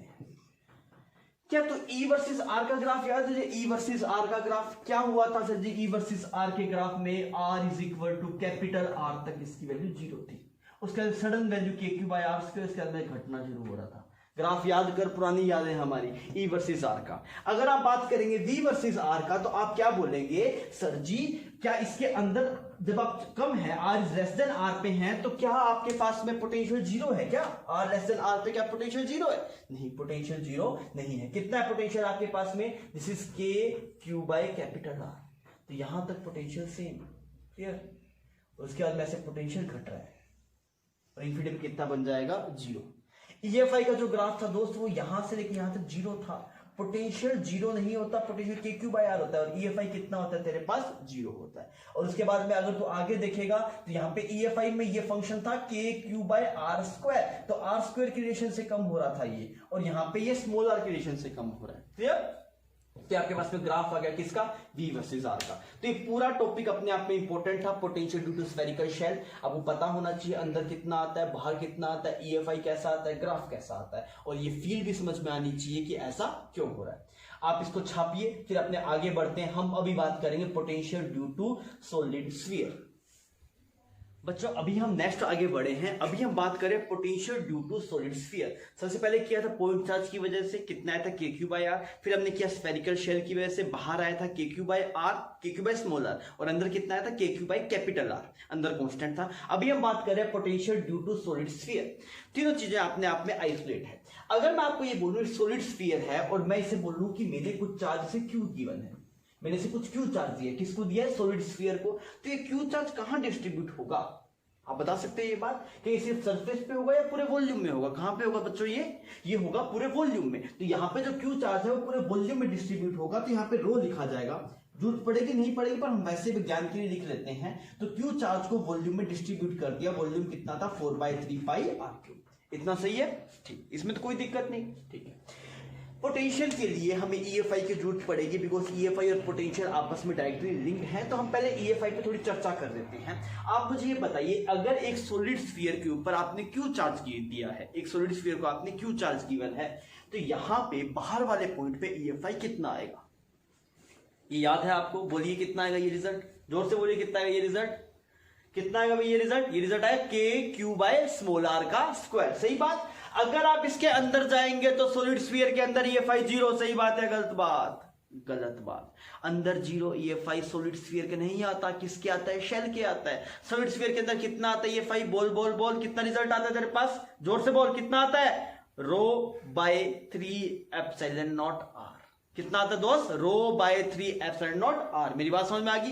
ये EFI आपको सही ढंग से पता होना चाहिए। हम इस पे चर्चा कर चुके हैं, हमने इसका ग्राफ भी बनाया था। अभी हम बात करते हैं पोटेंशियल की। सर जब EFI की चर्चा नहीं हो रही है, पोटेंशियल की हो रही है, तो थोड़ा मॉडर्न हो गए हैं। तो मैंने बोला potential at R is greater than R। अरे इसका क्या मतलब है? R is greater than R, इसको स्मार्ट लैंग्वेज में लिखा गया, पर ये है क्या? इसका मतलब है सॉलिड स्फीयर के बाहर कितना पोटेंशियल है, ये बताओ। इसका मतलब क्या होगा? सॉलिड स्फीयर के बाहर कितना पोटेंशियल है, आप ये बताओ। तो मैंने बोला यार सॉलिड स्फीयर के बाहर पोटेंशियल कैसे निकाला जाए? तो मैंने बोला सॉलिड स्फीयर के बाहर जो EFI है वो एक पॉइंट चार्ज के जैसा आता है। भाई यहां पे EFI कितना आता है? यहां पे अगर आप इस वाले पॉइंट पे देखेंगे, यहां पे बाहर किसी पॉइंट पे चलिए, तो यहां पे EFI कितना है? KQ/r²। तो अगर यहां पे सेंटर पे Q चार्ज पड़ा होता तो उसकी वजह से भी उतना ही आता। इसका मतलब ये हुआ कि अगर इलेक्ट्रिक फील्ड हर एक पॉइंट पे वैसा ही आ रहा है, कब? जब आप इस सॉलिड स्फीयर के बाहर है ना सर, जब हम सॉलिड स्फीयर के बाहर हैं तब जो ये इलेक्ट्रिक फील्ड इंटेंसिटी है वो एक पॉइंट चार्ज और एक सॉलिड स्फीयर की वजह से सेम आ रहा है। तो अगर आप इन्फिनिटी से एक चार्ज को सॉलिड स्फीयर मूव करके यहां पे लेके आएंगे, धीरे धीरे धीरे धीरे धीरे यहां पे ले आए, तो भाई साहब पॉइंट चार्ज की वजह से जितना वर्क करना पड़ा होगा उतना ही किसकी वजह से करना पड़ा होगा? सॉलिड स्फीयर की वजह से। और अगर उतना ही सॉलिड स्फीयर की वजह से करना पड़ा होगा, इसका मतलब अगर आप सॉलिड स्फीयर के बाहर हैं तो वहां पे पोटेंशियल किसके बराबर होगा? एक पॉइंट चार्ज के बराबर। अगर आप सेम अमाउंट का चार्ज कहां पे रख देते? सेंटर पे। मतलब इस सॉलिड स्फीयर की वजह से बाहर जो पोटेंशियल आ रहा होगा वो किसके बराबर आएगा? अगर यही सेम चार्ज पॉइंट चार्ज होता और कहां पे रखा होता? इसके सेंटर पे। ऐसा क्यों? रीजन समझ में आ रहा है आपको? ठीक, बहुत बढ़िया। तो आप क्या बोलेंगे? आप बोलेंगे जब पोटेंशियल आएगा वो कितना आएगा आपके पास? That is KQ/r। तो हमने यहां पे क्या समझा? मैंने बोला पॉइंट चार्ज, पॉइंट चार्ज, अच्छा, और solid sphere, point charge, solid sphere, hollow sphere, hollow sphere, due to above, इन तीनों की वजह से potential outside, potential at R is greater than R is same because EFI due to them is same। अगर EFI due सबकी वजह से बाहर EFI सेम है तो अगर आप इनफिट से उठा के लेके आएंगे तो आपको वर्क डन भी क्या करना पड़ेगा? सेम करना पड़ेगा। इतनी बात चमक रही है। तो ये तीनों में रिजल्ट सेम आता है। किस किस में? शेल में जितना आता है उतना ही सॉलिड स्फीयर में आता है, उतना ही पॉइंट चार्ज में आता है। अब सेकंड वाले रिजल्ट में चलते हैं हम। सेकंड वाले रिजल्ट है V@R is less then R। अब आप कहां पे आगे? अब इसका मतलब क्या हुआ? ये जो इंग्लिश भाषा लिखी या फिर कुछ थोड़ी मॉडर्न भाषा लिखी, इसका मतलब क्या है? कहां पे अब की बार आप? अब की बार आप इस सॉलिड स्फीयर के अंदर हैं। अब क्या कहां है आप? सॉलिड स्फीयर के अंदर। सर जी तो इसके बाहर जितना आएगा उतना ही अंदर आएगा। सही बात है गलत बात? अभी यहां बाहर आया था KQ/R, जैसा शेल में हुआ था। सरफेस पे कितना था? KQ/R। तो इसके अंदर भी KQ/R आना चाहिए या नहीं आना चाहिए? पहले सिर्फ इतना सोच कि सर जी इसके यहां पे और इस वाले पॉइंट पे, मतलब जो सरफेस पे जो पोटेंशियल था वही जो पोटेंशियल अंदर होना चाहिए। ये बात सही है या गलत है? ये बात गलत है। क्यों? क्योंकि दोस्त जब तू शेल के अंदर आया था तो शेल के जितना सरफेस पे था उतना ही हर एक पॉइंट पे था। उसका रीजन क्या था? बिकॉज जब तू इसके अंदर जा रहा था तो अंदर EFI 0 था, और अगर अंदर EFI 0 था तो डेल्टा V भी 0 आना चाहिए। बिकॉज डेल्टा V किसके बराबर आता है? E.dl के। मेरी बात समझ में आ रही है? किसके लिए आ रहा है ये? शेल के लिए। ये बात सही है। पर अगर तू बात करेगा सॉलिड स्फीयर के लिए तो सॉलिड स्फीयर के लिए अंदर EFI 0 है क्या? सॉलिड स्फीयर के अंदर EFI 0 होता है क्या? नहीं होता। और अगर सॉलिड स्फीयर के अंदर ये वाली टर्म 0 नहीं होगी, E वाली टर्म 0 नहीं होगी, तो ये भी टर्म क्या होगी आपके पास? Non zero. किसके लिए? सॉलिड स्फीयर के लिए।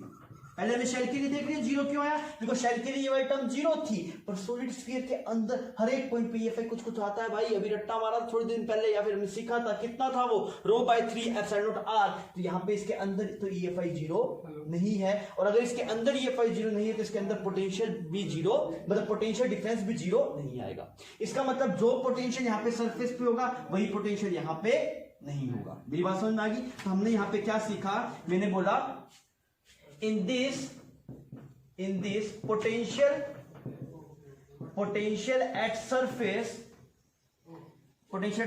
will not be equal. In this potential at surface will not be equal to potential inside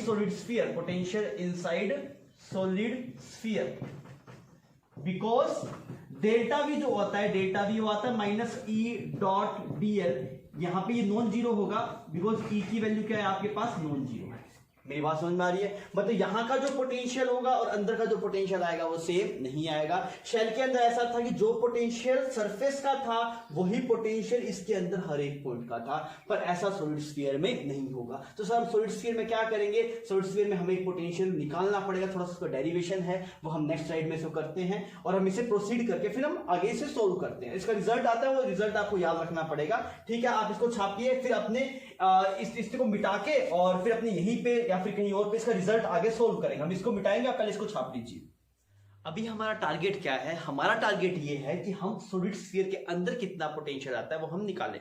spherical shell के अंदर हम निकाल चुके हैं अच्छे से। अब आइए अब इसको प्रोसीड करते हैं।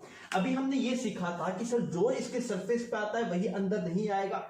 ऐसा शेल में होता था कि जो सरफेस पे था दैट इज KQ/R वही अंदर के हर एक पॉइंट पे होता था, पर सॉलिड स्फीयर में ऐसा नहीं होगा। इसका रीजन क्या है, इसका रीजन ये है कि अगर आप देखेंगे डेल्टा V -E.dl, किसके लिए बात कर रहे हैं आप, अंदर वाले पॉइंट के लिए बात कर रहे हो आप। इस वाले पॉइंट का नाम A, इस वाले पॉइंट का नाम B। तो आप A से B अगर आप बात करेंगे तो A से B वाले रीजन में अगर आप देखेंगे तो EFI जीरो नहीं है। EFI कितना है, ρ/3 एप्सिलॉन r। तो अगर आप ऐसा देख रहे थे तो आपने E.dl अगर आप करेंगे तो नॉन जीरो आएगा, मतलब इन दोनों पॉइंट्स के बीच में पोटेंशियल डिफरेंस कुछ ना कुछ होगा। डेल्टा भी जीरो आने का मतलब क्या है, पोटेंशियल डिफरेंस जीरो, मतलब इन दोनों का पोटेंशियल सेम होना चाहिए। पर यहाँ पे ये टर्म क्या आ रही है, नॉन जीरो आ रही है। इसका मतलब क्या, ए और बी के बीच का जो पोटेंशियल होगा वो जीरो नहीं होगा। इसका मतलब इन दोनों पॉइंट के पोटेंशियल का जो डिफरेंस होगा वो जीरो नहीं होगा, मतलब कुछ डिफरेंस है आपके पास, तो VA और VB सेम नहीं आएंगे। अब हमारा टारगेट ये था कि सर हम पोटेंशियल निकालने चले। मैंने बोला ठीक है।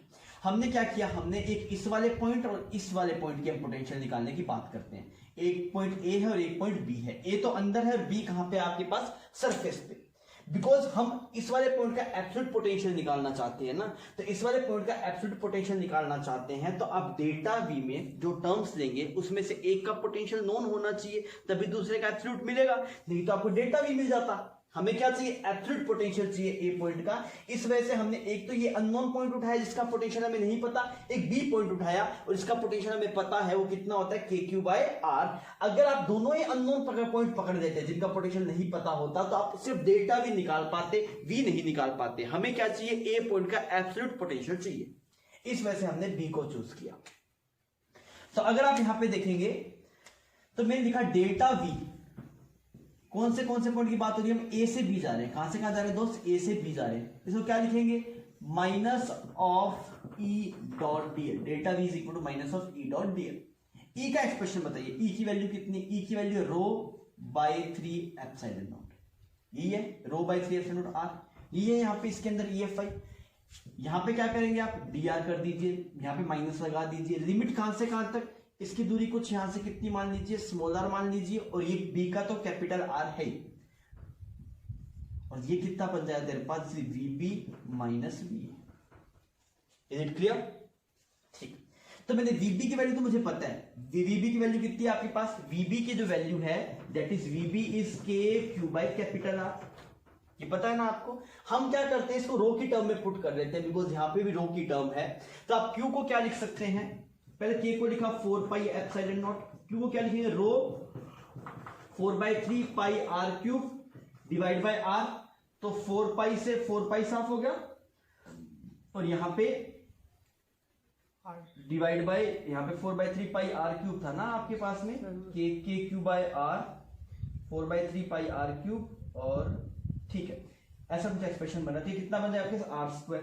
तो वीबी की वैल्यू कितनी आ गई आपके पास, वीबी की वैल्यू आ गई rho by 3 epsilon not R square.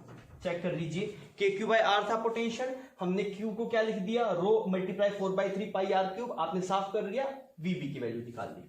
ठीक है, अब अगर आप इसे सोल्व करेंगे तो ये एक्सप्रेशन आएगा वीपी माइनस वीए, ये कितना आया आपके पास, आर और डी आर को अगर आप इंटीग्रेट करेंगे तो रो बाय 3 एप्सिलॉन नॉट तो बाहर आ गया, इसका इंटीग्रेशन क्या बनेगा दोस्त तेरे पास, आर स्क्वायर बाय 2। बहुत बढ़िया, और लिमिट कहां से कहां तक, आर से कैपिटल आर। वीबी हमने तैयार करके रख रखा है, हमें यहाँ पे पता है, तो मैंने बोला जो वीए आया, पहले इसी को चलो एक स्टेप और लिख लेते हैं, वीबी माइनस वीए, ये एक्सप्रेशन बनेगा आपके पास, इसको माइनस को इधर मल्टीप्लाई कर देते हैं ना, तो ये क्या बन जाएगा तेरे पास, this is VA minus VB, VA minus VB, इस माइनस को यहां भेज दिया आपने, तो ये रो बाय 3 एप्सिलॉन नॉट, और यहां पे 6 आ गया ना आपके पास, ये 2 इधर मल्टीप्लाई कर दिया, 6 आ गया। ओके, ये बन गया R square minus are square. बहुत बढ़िया, वीबी की वैल्यू पता है, तो वीए कितना बन गया तेरे पास, वीए बन गया rho by 6 epsilon not R square minus rho by 6 epsilon not small R square, plus VB इधर जाके इसमें जुड़ जाएगा, तो rho by 3 epsilon not capital R square. अब इनको हम जोड़ के देखते हैं, अगर आप यहां पे थोड़ा सा मिटा देंगे, ये वाला पोर्शन हम मिटा रहे हैं ना, ताकि हम थोड़ा आगे लिख पाए।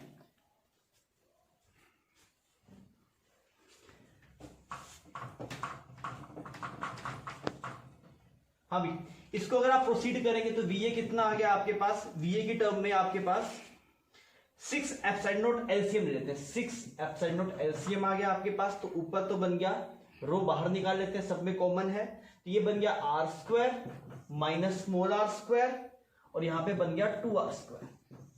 Is it clear?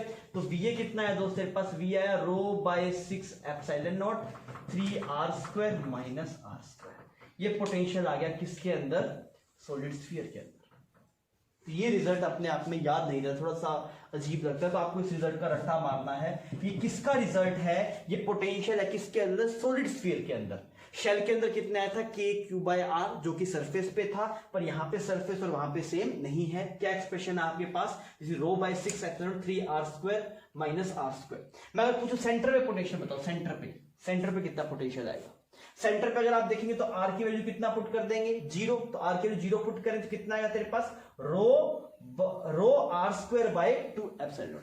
अगर आप पूछो बताओ सरफेस पे कितना आएगा, बी पॉइंट पे, इसलिए चेक कर सकते हैं ना, बिकॉज यह रिजल्ट अंदर बाहर दोनों जगह वैलिड है आपके पास में। तो अगर आप यहां से देखेंगे तो कितना आएगा आपके पास, कैपिटल आर पुट कर दीजिए आप यहां पे, तो कितना बनेगा, rho are square by, this will become VB आया ना आपके पास, आप यहाँ पे आर के लिए कितना पुट करेंगे, आर स्क्वायर पुट करेंगे, आर स्क्वायर पुट करेंगे तो कितना बनेगा, rho 2r square by 6 epsilon not. तो अगेन यही रिजल्ट आ जाएगा, rho are square by 3 epsilon not. मैं आपको निकाल के दिखा देता हूं, ये छाप लिया, हम यहाँ पे आगे लिखते हैं। अगर मैं पूछूं potential at centre, V at centre, तो आप उसके लिए क्या करेंगे, आर की वैल्यू कितनी हो जाएगी, 0 हो जाएगी, तो कितना बनेगा, rho by 6 epsilon not 3r square, ये कितना आ गया आपके पास, rho are square by 2 epsilon not.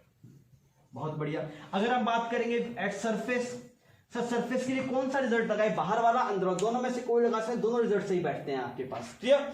तो अगर आप सरफेस के लिए लगाएंगे तो कितना आएगा आपके पास, सरफेस के लिए आप देख लीजिए, तो यहां पे आप आर स्क्वायर पुट कर देंगे तो कितना आएगा, rho by 6 epsilon naught multiply 2r square, तो कितना आएगा, rho are square by 3 epsilon naught. Clear. तो हमने पहले के क्यू बाय आर से करके देखा था, तब भी यही आ रहा था, इससे करके देखा तब भी सेम आ रहा है। आपको पोटेंशियल रिजल्ट दोस्त याद रखने हैं, इंपॉर्टेंट है। बाहर शेल के क्यू बाय आर, अंदर जो सरफेस पे है वही आता है, दैट इज के क्यू बाय कैपिटल आर। अगर आप सॉलिड स्फीयर की बात करेंगे, सॉलिड स्फीयर के बाहर कितना आ रहा है, के क्यू बाय स्मॉल आर, जो कि तीनों में सेम आ रहा था, और अंदर कितना आ रहा है आपके पास, रट्टा मार ले उसका, रट्टा मार रट्टा मार रट्टा मार, क्या है वो, that is rho by 6 epsilon not 3r square minus are square. ये स्मॉल आर क्या है आपके पास, स्मॉल आर है distance from the centre, r क्या है आपके पास, distance of point from centre. पर एक बात याद रखना, ये रिजल्ट कब लगाना है, जब आप सॉलिड स्फीयर के अंदर की बात करें। बाहर लगाना होगा तो क्या रिजल्ट लगाएगी, दैट इज के क्यू बाय स्मॉल आर। छाप ले इस बात को आप, फिर हम इसका थोड़ा ग्राफ वगैरह प्लॉट करते हैं और फिर हम इस पर सवाल करेंगे। नेक्स्ट हम इस पे ग्राफ प्लॉट करेंगे, पहले आप इसको छाप लीजिए। तो हमने जो सॉलिड स्फीयर के बारे में पढ़ा है वो 2 बोर्ड्स में हो गया, तो हम इसे एक जगह समराइज कर लेते हैं एक बार। हमने ये बोला कि अगर आपके पास में R ग्रेटर देन R होता है तो पोटेंशियल का फॉर्मूला कितना आता है, के क्यू बाय आर। और ये R क्या डिस्टेंस कर रहा है, डिस्टेंस डिनोट कर रहा है कहां से, सेंटर से उस पॉइंट की जहां पे आप निकालना चाह रहे हैं। चाहे आप इक्वल भी लिख सकते हैं तब भी ये रिजल्ट वैलिड है। सेकंड केस की अगर आप बात करेंगे, अगर आप बोलेंगे सर R लेस देन और इक्वल टू R होगा तो पोटेंशियल का एक्सप्रेशन थोड़ा सा अजीब था, कितना था, रो बाय 6 एप्सिलॉन नॉट। आगे बताइए कितना रिजल्ट आया था। जोर से बोलिए, आपके आसपास के रूमों में तक सुनाई देनी चाहिए, कोई दिक्कत नहीं है, बस अब रिजल्ट याद होना चाहिए। जितना जोर से बोलेंगे, जितना अच्छे से बोलेंगे, वैसा उतना ही रिजल्ट याद करने में आसानी होगी। कितना आता है आपके पास, रो बाय 6 एप्सिलॉन नॉट, कितना 3r² minus r²। Is it clear? ये रिजल्ट आया था शायद आपके पास, ठीक है। अब देखिए कई बार लोगों ने सर इक्वालिटी क्यों लग रही है, मतलब दोनों में रिजल्ट मतलब कैपिटल आर पे दोनों सही क्यों हो जा रहे हैं, कौन सा पोटेंशियल क्या वर्क डन है। अब सोच के देख, तो अगर इसको इन्फिनिटी से उठा के यहां तक यहां तक यहां तक यहां तक यहां तक लेके आए तो वर्क तो सेम ही आएगा ना तेरे पास। मेरी बात समझ में आ रही है? तो यहाँ का पोटेंशियल आज देखिए दोनों रिजल्ट से निकाला जा सकता है, पर ये आसान है तो हम इससे निकालने की कोशिश करेंगे उसको।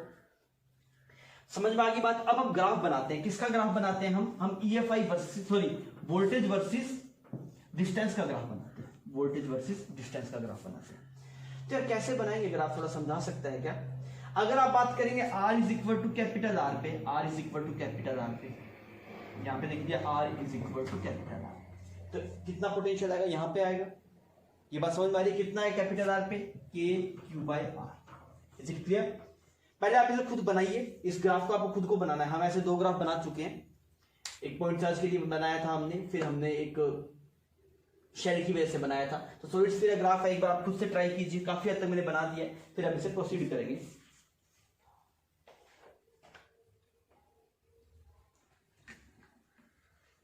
हाय बच्चों, बनाया ऐसा ग्राफ आपने? देख कैसे बनाएंगे।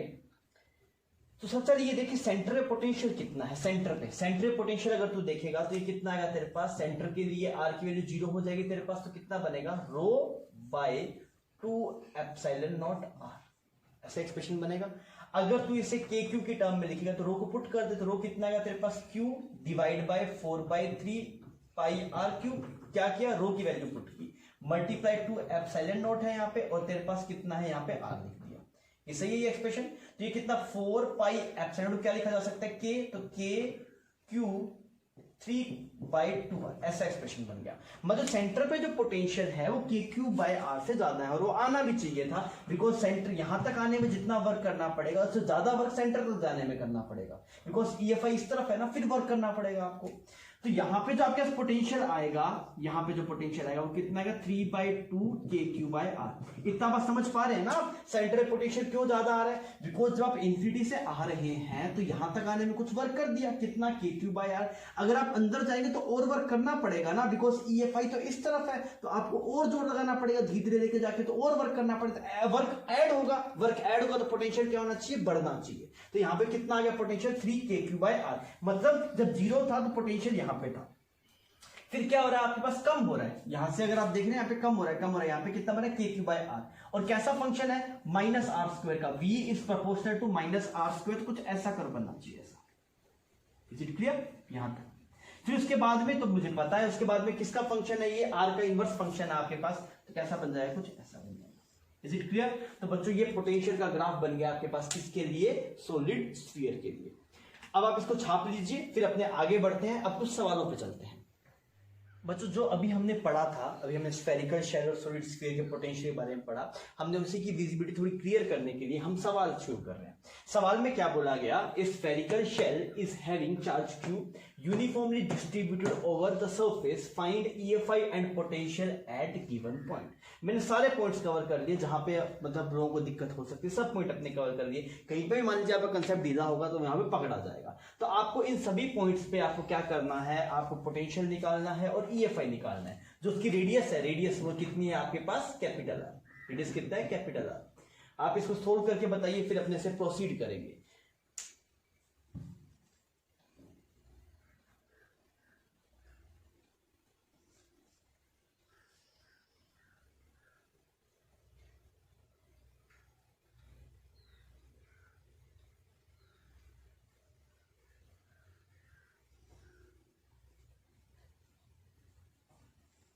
हो गया बच्चों अटेम्प्ट? अगर नहीं हुआ तो आप वीडियो पॉज कर लीजिए ना, फिर आप अटेम्प्ट कर लीजिए। अब मैं इसे सोल्व करने जा रहा हूं, पर सोल्व करने से पहले आपको ये सवाल जरूर करना था। अगर नहीं किया है तो आप रोक के कीजिए, अभी कंप्यूटर से स्क्रीन पोज कर लीजिए एक बार। तो मैंने बोला यार यहाँ पे ऐसे एक शेल बना लेते हैं हम, यहाँ पे ऐसे एक शेल बना लिया, ये स्फेरिकल शेल है, इसकी रेडियस कुछ r लिखी। रिजल्ट बता दो मुझे, ई का रिजल्ट। सबसे पहले r लेस देन r की बात करते हैं, फिर r ग्रेटर देन r की बात करते हैं। Fine, r less than r greater than r। तो अगर आप r लेस देन r की बात करेंगे तो EFI कितना आता है, 0 आता है। शेल के अंदर EFI कितना आता है, 0, हम बहुत बार चर्चा कर चुके हैं। और शेल के बाहर अगर आप EFI की बात करेंगे तो वो पॉइंट चार्ज के जैसा आता है, दैट इज KQ/r स्क्वायर। हम EFI और पोटेंशियल को एक साथ करेंगे क्या वो कंफ्यूजन खत्म हो। फिर अगर आप बात करें पोटेंशियल, अंदर के अंदर पोटेंशियल भी 0 आता है क्या, नहीं सर, शेल के अंदर EFI 0 आता है, पोटेंशियल 0 आता नहीं है। पोटेंशियल कितना आता है, जितना सरफेस पे होता है। तो सरफेस पे कितना है, KQ/r, यहाँ पे भी कितना है, KQ/r। इसका रीजन बता, इसका रीजन बोल। अगर बोलेगा नहीं समझ में नहीं आएगा, इसका रीजन क्या था। इसका रीजन ये था कि सर जी जैसे ही आप अंदर जाएंगे तो अंदर EFI 0 है, और जब भी अगर आपको कोई चीज को स्लोली मूव करवाना है तो उस पर F एक्सटर्नल 0 होना चाहिए। तो अगर आप किसी को स्लोली मूव करवा रहे हैं तो आप बाहर भी अगर आप देखें तो इलेक्ट्रोस्टैटिक फोर्स किसके बराबर होना चाहिए था, एक्सटर्नल फोर्स। तो बाहर आपको फोर्स लगाना पड़ रहा था, पर जैसे ही आप अंदर ले गए तो अंदर इलेक्ट्रोस्टैटिक फोर्स 0 हो गया, तो एक्सटर्नल फोर्स भी कितना लगाना पड़ेगा, 0। मतलब कुछ वर्क करना नहीं पड़ेगा, कुछ वर्क ही नहीं करना पड़ा, तो पोटेंशियल चेंज नहीं होगा, बस जो पोटेंशियल यहाँ का था वही पोटेंशियल यहाँ का है, और इसके हर एक पॉइंट पोटेंशियल उतना ही रहेगा। क्लियर। और अगर आप बात करें capital R, when R is greater than R, तो कितना आएगा आपका पोटेंशियल, दैट इज KQ/r। आजा अब सोल्व कर देते हैं, काम बन गया। R ग्रेटर देन 2R पे EFI बता कौन सा, EFI देखें तो बाहर है ना, बाहर है तो कौन क्या फॉर्मूला है, KQ/r स्क्वायर। तो KQ/4R का स्क्वायर, R स्क्वायर किया तो 2R का 4R हो गया, ठीक है। पोटेंशियल का फॉर्मूला कितना था, KQ/r, बाहर है ना, तो KQ/2R। ये कितने नंबर सही है भाई, कितने नंबर सही है, ये आ रहा है सही, बहुत बढ़िया। अब अगर आप बात करेंगे R is equal to capital R पे, तो EFI कितना, कैपिटल R पे जस्ट आप सरफेस के बाहर है, कैपिटल R कभी बोले इसका मतलब जस्ट सरफेस से बाहर है, और बाहर है तो कौन सा रिजल्ट रहेगा आपके पास में, ये वाला रिजल्ट रहेगा आपके पास में। कितना आएगा आपके पास EFI, दैट इज KQ/r का स्क्वायर, कैपिटल R का स्क्वायर। पोटेंशियल के लिए कौन सा रिजल्ट रहेगा, दोनों में से दोनों रिजल्ट सेम आते हैं। बिकॉज ऐसा क्यों होता है, बिकॉज यहां तक आने में जितना वर्क करना पड़े, जस्ट अंदर आने में उतना ही करना पड़े वर्क। आप सोच के देखिए, शेल के सरफेस तक का वर्क पता लग गया, जब थोड़ा सा अंदर आएगा तब भी तो उतना ही करना पड़ेगा। इस वजह से यहाँ पे दोनों रिजल्ट सेम मैच करते हैं, पर फिर भी अगर आप प्रायोरिटी सर किसको देते हैं, आप इसको दे सकते हैं, पर दोनों रिजल्ट सेम आते हैं। क्यों सेम आते हैं, बिकॉज शेल की थिकनेस बहुत कम होती है, थोड़ा चलेंगे तो कुछ वर्क करना पड़ेगा नहीं, तो रिजल्ट सेम आएगा। तो आप देख लीजिए कौन सा रिजल्ट बैठेगा, यहाँ पे ये लगा देते हैं KQ/r। सर हम कंफ्यूज हो रहे हैं कब कौन सा लगाना है, दिमाग खराब हो रहा है सरफेस पे, अगर दिमाग खराब हो रहा है तो R ग्रेटर देन R का रिजल्ट लगा देना, हर एक चीज में सेम आ जाएगा। क्लियर। पर ये समझ पोटेंशियल का सेम क्यों आ रहा है, बिकॉज डेल्टा भी कितना आता है, -E.dl आता है। अब सोच के देख, थोड़ा सा मूव, शेल की थिकनेस जस्ट बाहर से अंदर एंटर करे तो कितना वो चिन्नू सा मूव करेगा ना, और चिन्नू सा मूव करे उससे पोटेंशियल बदलेगा नहीं। इस वजह से पोटेंशियल में कोई भी रिजल्ट लगाओ बात बनती है, पर शेल के लिए कैपिटल R पे कौन सा रिजल्ट लगाना पड़ता है। अगर आप EFI निकालने जा रहे हैं तो आप कौन सा रिजल्ट लगाइए, R greater than R। Sir अगर आप कंफ्यूज हो रहे हैं तो कुछ मत कीजिए, बस एक बात ध्यान रखिए, जब आप कैपिटल R पे हैं तो R ग्रेटर देन R वाला रिजल्ट लगाइए, क्योंकि शेल के बाहर, R का मतलब ये जस्ट आप बाहर है। क्लियर। क्योंकि R तो बाउंड्री हो गया ना सर, अंदर है कि बाहर है कैसे समझेंगे, तो R का मतलब ये होता है कि बस आप जस्ट बाहर हैं, जस्ट बाहर, जस्ट बाहर। क्लियर। कभी भी R का दिखाई देगा तो यही रिजल्ट लगाने हैं आपको। अगर आपको बोला R is equal to R/2, R/2 मतलब अंदर आगे, और इसके अंदर EFI कितना आता है, शेल के अंदर EFI 0 आता है, बहुत बढ़िया। पोटेंशियल बता, पोटेंशियल, पोटेंशियल सर वही आता है जो सरफेस पे आता है, वो कितना होगा KQ/r। यहाँ पे R/2 नहीं लगाना, खतरा मेंशन कर ले, अंदर KQ/r नहीं आता, अंदर क्या आता है, KQ/R आता है। यहाँ पे अगर तू बात करेगा EFI, तो EFI वापिस अंदर है, और जब आप अंदर होते हैं तो EFI कितना रहता है, 0 शेल के। और अगर आप देखेंगे पोटेंशियल की बात, तो शेल के अंदर हर एक पॉइंट पे पोटेंशियल सेम आता है। अगर आप इसको मैथमेटिकली एक्सप्लेन करेंगे तब भी कर सकते हैं, क्या बोलेंगे, delta V is equal to -E.dl, अंदर हर एक पॉइंट पे E की वैल्यू 0, तो अंदर के कोई भी पॉइंट के बीच पोटेंशियल डिफरेंस 0, मतलब अंदर के हर एक पॉइंट की पोटेंशियल डिफरेंस 0, मतलब पोटेंशियल क्या दोस्त, सेम। इसका मतलब क्या सर, अंदर EFI 0 और पोटेंशियल कितना आएगा तेरे पास, KQ/r। समझ गई ये बात। अगर कहीं पे भी गलती थी तो उसको देख ले और सोच ले, अगर ये चारों सही है इसका मतलब आपके फंडे क्लियर है। आजा अब हम एक और सवाल करेंगे, उसमें स्फेरिकल शेल ना हो कि हम क्या करेंगे, सॉलिड स्फीयर। तो हम सवाल को यहीं पे बदल देते हैं, फिर आप छाप लीजिएगा सवाल को। अपने यहाँ पे क्या करते हैं, स्फेरिकल शेल की जगह क्या कर देते हैं दोस्त, यहाँ पे हम कहते हैं सॉलिड स्फीयर। क्या कर दिया हमने, सॉलिड स्फीयर। हम अपने रिजल्ट्स की क्लियरिटी देखना चाहते हैं, तो हमने बोला solid sphere is having charge q uniform distributed over the volume. तो अलग से लिखना ना पूरा, find EFI and potential at given point. ठीक, तो इस सवाल को सोल्व कर, फिर अपने इसमें प्रोसीड करेंगे।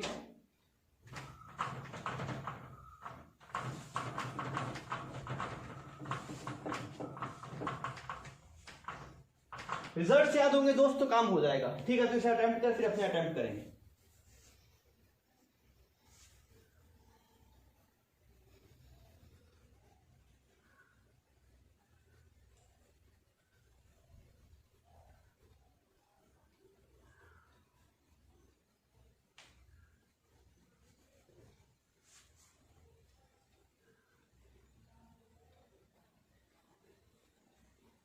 अब हम इसे अटेम्प्ट कर रहे हैं। अगर तुमने नहीं किया है तो ये मस्ट सवालों में से करना ही करना है, क्योंकि कुछ ना कुछ अगर आपको थ्योरी में कहीं भी दिक्कत होगी तो आप यहाँ पकड़े जाएंगे। मान लीजिए कई बार होता है कि हमने कुछ बोला, आपने कुछ और इंटरप्रेट कर लिया, तो वो सब बातें यहाँ पकड़ी जाएगी आपको। तो ये सवाल आपके लिए मस्ट है, ये करना ही है। अब हम सोल्व कर रहे हैं। अगर आपने नहीं किया तो एक बार स्क्रीन को पॉज कर लीजिए, आप सोल्व कीजिए, फिर उसके बाद में आप इसे कंटिन्यू कीजिएगा।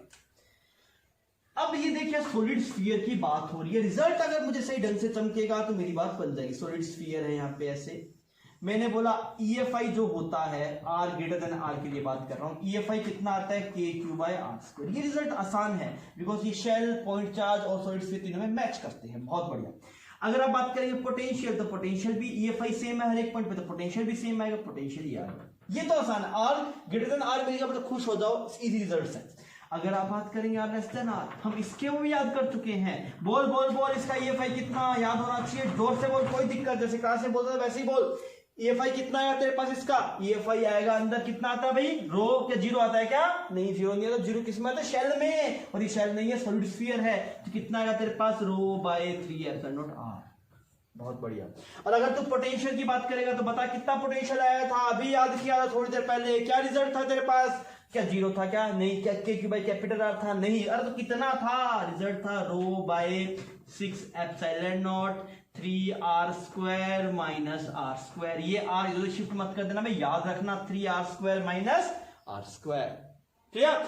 अब ये रो की टर्म में, अगर मान लो क्यू की टर्म में पूछ रहे तो कोई बात नहीं, रो को क्यू की टर्म में रख देंगे। आइए R ग्रेटर देन R पे EFI प्यारा सा रिजल्ट कितना, KQ/R², 4r²। पोटेंशियल का रिजल्ट प्यारा सा result KQ/2r। Clear. R is equal to बराबर है R के, तो कौन सा रिजल्ट यूज करना चाहिए, आप इस ग्रेटर देन R वाला रिजल्ट यूज करने चाहिए। EFI में दिक्कत आता है और पर पोटेंशियल में दिक्कत आता नहीं है। इसमें EFI भी सेम आता है, पर आप ये रिजल्ट यूज करिए, कंफ्यूज मत होइए। E की वैल्यू कितनी है आपके पास, E की वैल्यू है KQ/R²। बहुत बढ़िया, डन। अगर आप बात करेंगे वोल्टेज की, अगर आप पोटेंशियल की बात करें तो पोटेंशियल के लिए ये फॉर्मूला लगा लेते हैं, कितना, KQ/R। इसके लिए कोई भी लगाओ रिजल्ट सेम आएगा, पर हम कंफ्यूज नहीं करना चाहते, इस वजह से कैपिटल R की हमने पहले बात की थी। कैपिटल R का मतलब जस्ट उसके बाहर, तो आप ये रिजल्ट लगा लीजिए। अगर आप बात करेंगे R is equal to R/2, अच्छा R is equal to R/2, कौन से रिजल्ट रहेंगे, ये वाले रिजल्ट रहेंगे। सर ये बहुत ध्यान से समझना है, पहले देख लेना भाई साहब किसकी बात हो रही है, अंदर की या बाहर की। लोगों को ये रिजल्ट याद होता है, सब में ये चेप दिया। अरे भाई क्यों चेपा सब में, पर देख तो लेता कौन सा पूछा है, क्या पूछा है, R लेस देन R की बात हुई है, तो ये रिजल्ट लगाएंगे। बता EFI कितना, ρ/3ε0 और R की जगह कितना, R/2। चमक गया, रिजल्ट हो गया काम। पोटेंशियल की बात करते हैं, तो अगर आप पोटेंशियल की बात करें कौन सा फॉर्मूला, ये वाला या ये वाला, ये वाला सर जी। क्यों, क्योंक't आप R लेस देन R की बात कर रहे हैं, तो कितना पोटेंशियल आएगा तेरे पास, दैट इज K, नहीं ये वाला, जिस कितना V is equal to ρ/6ε0 3r² minus मेरा यहाँ पे छोटा r कितना है, R/2, तो R²/4। Is it clear. अब आप इसे सोल्व कीजिए, सोल्व करके कितना आएगा, ρ/6ε0 और यहां से दोस्त कितना आएगा तेरे पास, ये 12 और एक 11 R²/4। कितना गया तेरे पास, 11 ρ/r², 24। कितना हुआ, सही था ये।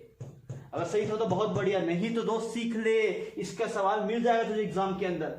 अगर बात कर रहा है less e is equal to zero, r is equal to zero, अरे r is equal to zero कौन सा पॉइंट, कौन सा पॉइंट, कौन सा पॉइंट, सेंटर वाला पॉइंट, सेंटर डिस्टेंस कितनी, जीरो। फाइन, तो अगर आप देखें तो EFI की वैल्यू कितनी, एक्सप्रेशन होता है EFI is rho by 3 epsilon not R, और आर की वैल्यू कितनी, जीरो, यही होता है ना एक्सप्रेशन। तो यहाँ पे आर की वैल्यू कितनी पड़े, जीरो, तो EFI कितना, जीरो। वाह बढ़िया रिजल्ट है। तो देख सॉलिड स्फीयर के अंदर हर एक पॉइंट पे EFI जीरो आता नहीं है, सेंटर पे जीरो, बाकी पॉइंट पे था EFI। शेल में हर एक पॉइंट पे जीरो आता है EFI। पोटेंशियल के लिए ये एक्सप्रेशन लगाता हूं, ये वाला एक्सप्रेशन, आर की जगह कितना पुट कर दूंगा, जीरो, तो कितना आएगा, rho by 6 epsilon naught multiply 3r square. तो बी का एक्सप्रेशन कितना आ गया तेरे पास, rho by 2 epsilon naught r square. अगर तेरा सही है तो आराम से मुस्कुरा, ये खुशी का मौका है। और ये सब सवाल अगर सही हो गए तो ये, क्योंकि फॉर्मूले जरूरी थे, पोटेंशियल वाला पार्ट इंपॉर्टेंट है, ये फॉर्मूले आपको याद होने चाहिए। अगर आपने सही किया तो बहुत बढ़िया, आप मुस्कुराइए, ठीक है। और नहीं अगर सही है तो आप देख लीजिए आप क्या गलती कर रहे हैं थ्योरी पार्ट में, तो वापस वीडियो को रिवाइंड कर लीजिए, पिछले देखना शुरू कीजिए। जो भी चीज में दिक्कत है आप सोचिए, और नहीं दिक्कत मिला तो आप सोल्यूशन वीडियो देखिए, वीडियो में नहीं मिला तो आप डाउट पूछ लीजिए। डन, ठीक है। आप कुछ छापिए, फिर अपने आगे बढ़ते हैं। सवाल क्या है आपके पास, आपको बोला कि ये एक सॉलिड स्फीयर है ना, ये एक सॉलिड स्फीयर है, इसकी जो चार्ज डेंसिटी है वो रो है। इस सॉलिड स्फीयर है charge density rho, find potential difference between point A and O, A और ओ के बीच पोटेंशियल डिफरेंस आपको बताना है। तो सबसे पहले तो आप ये सोचिए कि ए का पोटेंशियल ज्यादा होगा या ओ का, सिर्फ सोचना है, पेन नहीं उठाना, सिर्फ पहले सोचना है कि ए का ज्यादा होगा कि ओ का। सबसे पहला टास्क तो ये है। फिर आप बताइएगा ए और ओ के बीच पोटेंशियल डिफरेंस कितना है। ये भी हम दो तरीके से सोल्व करके दिखाऊंगा मैं आपको। पहले आप इस सवाल को छाप लीजिए, आप इस सवाल को अटेम्प्ट कीजिए, फिर अपने आगे बढ़ते हैं।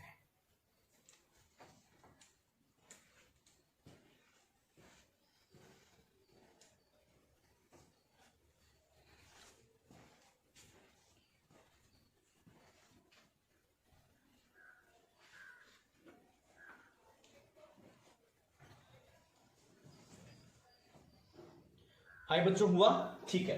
अब अपने काम करते हैं। सबसे पहले अपने ये सोचते हैं सर जी ए का पोटेंशियल ज्यादा कि ओ का, सिर्फ सोचते हैं, अपने कुछ करेंगे नहीं। तो मैंने ये बोला कि अब पोटेंशियल का मतलब होता है कि इन्फिनिटी से किसी गिवन पॉइंट में लाने में वर्क डन कितना होगा। अगर ए पे लाने में वर्क डन ज्यादा होगा तो ए का पोटेंशियल ज्यादा होगा, और ओ पे लाने में वर्क डन ज्यादा होगा तो ओ का पोटेंशियल ज्यादा होगा। अब कैसे करें, अब सोचिए इन्फिनिटी से ए तक ले आए, ठीक है। अब बता ए से ओ लेके जाने में वर्क करना पड़ेगा कि नहीं करना पड़ेगा। तो हम क्या सोचेंगे, EFI का डायरेक्शन कैसा, EFI का डायरेक्शन, यहाँ पे तो EFI डायरेक्शन बता सकते हैं। इसके अंदर यहाँ पे सॉलिड स्फीयर है, इसके अंदर EFI कैसा होगा, ऐसे होगा, बाहर की तरफ कितना होगा, रो बाय 3 एप्सिलॉन नॉट r। तो EFI इधर लग रहा है, 1 यूनिट चार्ज पे अगर देख रहा हो तो फोर्स इधर लग रहा है, नेट फोर्स इधर लग रहा है, कौन सा, इलेक्ट्रोस्टैटिक। क्लियर है ना। यहाँ पे अगर तू देख रहा हो इस वाले पॉइंट पे कोई सॉलिड स्फीयर के अंदर कोई एक पॉइंट है, तो उस पे EFI इस तरफ है और EFI इस तरफ है, तो फोर्स इस तरफ लग रहा होगा। तो एक्सटर्नल फोर्स किस तरफ लगाना पड़ेगा, इस तरफ लगाना पड़ेगा एक्सटर्नल फोर्स, बिकॉज अगर आप सोडी लेके आना है तो F नेट 0 होना चाहिए। तो F स्टैटिक इस तरफ लग रहा है, तो एक्सटर्नल फोर्स इस तरफ लगाना पड़ रहा है, और एक्सटर्नल फोर्स इस तरफ लग रहा है और डिस्प्लेसमेंट भी इस तरफ है, तो एक्सटर्नल फोर्स का वर्क कैसा आएगा, पॉजिटिव आएगा। मतलब यहां से यहां पे जाने में वर्क करना पड़ेगा, और पॉजिटिव वर्क है, मतलब ए का पोटेंशियल ज्यादा आएगा दोस्त के, ओ का ज्यादा आएगा। किसका पोटेंशियल ज्यादा आएगा, ओ का पोटेंशियल ज्यादा होगा। इतनी बात चमक रही है क्या। देख ए तक आने में वर्क हो गया, अब इसके आगे ए से ओ भी लेके जाना है, तो इलेक्ट्रिक फोर्स इस तरफ लग रहा है, पर हमसे बोला जाता है work done by external force. तो एक्सटर्नल फोर्स किस तरफ लग रहा है, इस तरफ लग रहा है, और पार्टिकल का डिस्प्लेसमेंट भी इस तरफ है, तो वर्क डन पॉजिटिव है, मतलब ए से ओ जाने में वर्क करना पड़ेगा, मतलब कुछ पोटेंशियल डिफरेंस आएगा आपके पास। आ गया, ये तो एक वैसे फील्ड से समझ लिया हमने, VO is greater then VE। गणित से भी ये बात समझ में आ जाएगी, मैं समझाता हूं आपको। क्लियर। अब मुझे बोला गया ए और बी के ओ के बीच पोटेंशियल बताओ, तो मैंने बोला पोटेंशियल का जो फॉर्मूला होता है, मेथड 1 दिखाता हूं मैं आपको। मेथड 1 क्या किया हमने, फॉर्मूले से किया। किससे किया हमने, फॉर्मूला। क्या फॉर्मूला आता है पोटेंशियल का, rho by 6 epsilon not 3r square minus r square. बहुत बढ़िया, rho by 6 epsilon not 3r square. सबसे कौन सा पॉइंट का निकाले, बोल, सबसे ओ का निकाल लेते हैं। फाइन, माइनस ये 0 हो गया तेरे पास, तो कितना है दोस्त, this will be rho by 2 epsilon naught r square. बहुत बढ़िया। और अगर आप बात करेंगे पोटेंशियल एट पॉइंट ए, तो एक्सप्रेशन बन जाएगा rho by 6 epsilon not 3r square minus r square की जगह कितना है तेरे पास, r स्क्वायर बाय 4। ऐसे रिजल्ट आएगा।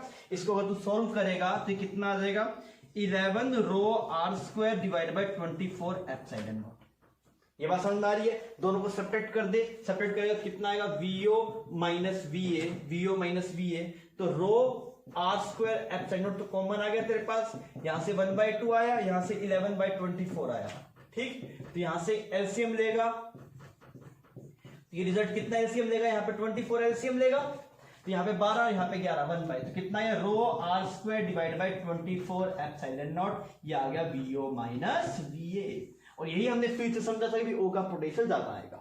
ये तो मेथड नंबर 1 हुआ, डायरेक्ट फॉर्मूला हमने लगाया, सोल्व किया। कोई कैलकुलेशन मिस्टेक लग रही है क्या आपको? रो बाई 3 एप्सिलॉन 3 आर स्क्वायर, ठीक है, माइनस कर दिया, ठीक है, लग रहा है कुछ गलती तो आप बता दीजिए, मेरे हिसाब से कोई गलती नहीं, मुझे सही लग रहा है पूरा। कोई कैलकुलेशन मिस्टेक नहीं हो तो बता दीजिएगा, ठीक है। इतना हो गया। अब हम चलते हैं इसके मेथड 2 पे। मेथड 2 कैसे करना है सुनना। हमने एक एक्सप्रेशन पढ़ रखा है जो हमें रिलेशन बताता है किस किस के बीच में, इलेक्ट्रिक फील्ड और पोटेंशियल के बीच में। जब भी आपको कभी इलेक्ट्रिक फील्ड का बारे में पता हो तो आप पोटेंशियल डिफरेंस निकालने के लिए इसकी हेल्प ले सकते हैं। क्या रिलेशन है, delta V is equal to minus of E dot D L. और बहुत ही खूबसूरती से, बहुत ही आसानी से हमने इसको ड्राइव किया था। अब देखिए यहाँ पे delta V is equal to minus E किस तरफ है, ई यहां पे अगर देख रहा होगा इस रीजन में ई किस तरफ है, बाहर की तरफ है, रेडियली आउटवर्ड डायरेक्शन में ई, और हम जहां भी किस तरफ है, इस डायरेक्शन में जा रहे हैं, मतलब ई भी इधर है और डीएल भी इधर है। तो इसको जो आप लिखते हैं जैसे integration of E DL cos theta, तो थीटा की वैल्यू कितनी, 0। क्यों? क्योंकि सर जी इसके अगर आप सॉलिड स्फीयर में देखेंगे तो हर एक पॉइंट पे जो ईएफआई होगा वो ऐसे होगा रेडियली, और आप जहां भी इस तरफ ही रहे ना, आप ओ से ए जा रहे हैं, तो आप क्या लिखेंगे, इसे ई की जगह लिखा रो बाय 3 एप्सिलॉन नॉट आर, ई की जगह ये लिखा जाएगा, अंदर ये ये होता है रो बाय 3 एप्सिलॉन नॉट आर, और यहाँ पे क्या लिखेंगे आप, डी आर लिखेंगे, बहुत बढ़िया। अच्छा लिमिट्स कहां से कहां तक आपके पास, लिमिट्स पहले आर की वैल्यू कितनी थी, 0 थी, फिर आर की वैल्यू कितनी बन गई दोस्त तेरे पास, फिर आर की वैल्यू बन गई r/2। फाइन, अब इससे चेक करते हैं, ये कोस 0 बन गया, कोई दिक्कत नहीं। अब minus rho by 3 epsilon not तो बाहर आ गया, बहुत बढ़िया। और ये एक्सप्रेशन कहां क्या आया आपके पास, ये कहां से कहां तक गए हम, ओ से ए गए ना, तो ये क्या आएगा तेरे पास, VA माइनस VO, ये क्या है दोस्त, VA माइनस VO, फाइनल निकाल VO minus VA, initial minus final, initial final है ना, तो इनिशियल क्या है O, फाइनल क्या है A, इतनी समझ में आ रही है। यहाँ पे क्या बनेगा, r square by 2, r square by 2, R DR की इंटीग्रेशन क्या बनेगा, r स्क्वायर बाय 2, लिमिट्स कहां से कहां, 0 से लेके r तक, ये टर्म कितना है, रो बाय 3 एप्सिलॉन नॉट, और ये बन गया r स्क्वायर बाय 4, ठीक है। तो यहां से अगर तू देख रहा है तेरे पास रो बाय 3 एप्सिलॉन नॉट, यहाँ पे r/2, सॉरी r से लेके r/2 ना, तो r/2 करेगा तो ये बन जाएगा 8, क्लियर। तो यहां से पास VA माइनस VO कितना आ गया तेरे पास, minus of A rho are square divide by 24 epsilon. अरे सेम आ रहा है क्या, नहीं सर सेम नहीं आ रहा है, माइनस आ गया, अरे माइनस इसलिए आ गया, वहां VO माइनस VA लिखा हुआ है, तो यहां पे भी लिख दे VO माइनस VA, तो कितना आया तेरे पास, rho are square divide by 24 epsilon naught. समझ में आ रहा है, दो तरीके थे, सीधा फॉर्मूला बेस किया और एक हमने ये रिलेशन यूज किया। ये कब यूज होता है, जब आपको पोटेंशियल डिफरेंस निकालना हो और क्या पता हो, ईएफआई। हाँ मुझे ईएफआई पता है, हर एक पॉइंट पे ईएफआई पता है, कितना रो बाय 3 एप्सिलॉन नॉट आर। आपने इसे प्रोसीड किया और ये रिजल्ट मैच कर गया। तो आपको दोनों तरीके ही समझ में आने चाहिए। ये रिजल्ट है, पहले आप इसको छाप लीजिए, फिर अपने आगे बढ़ते हैं।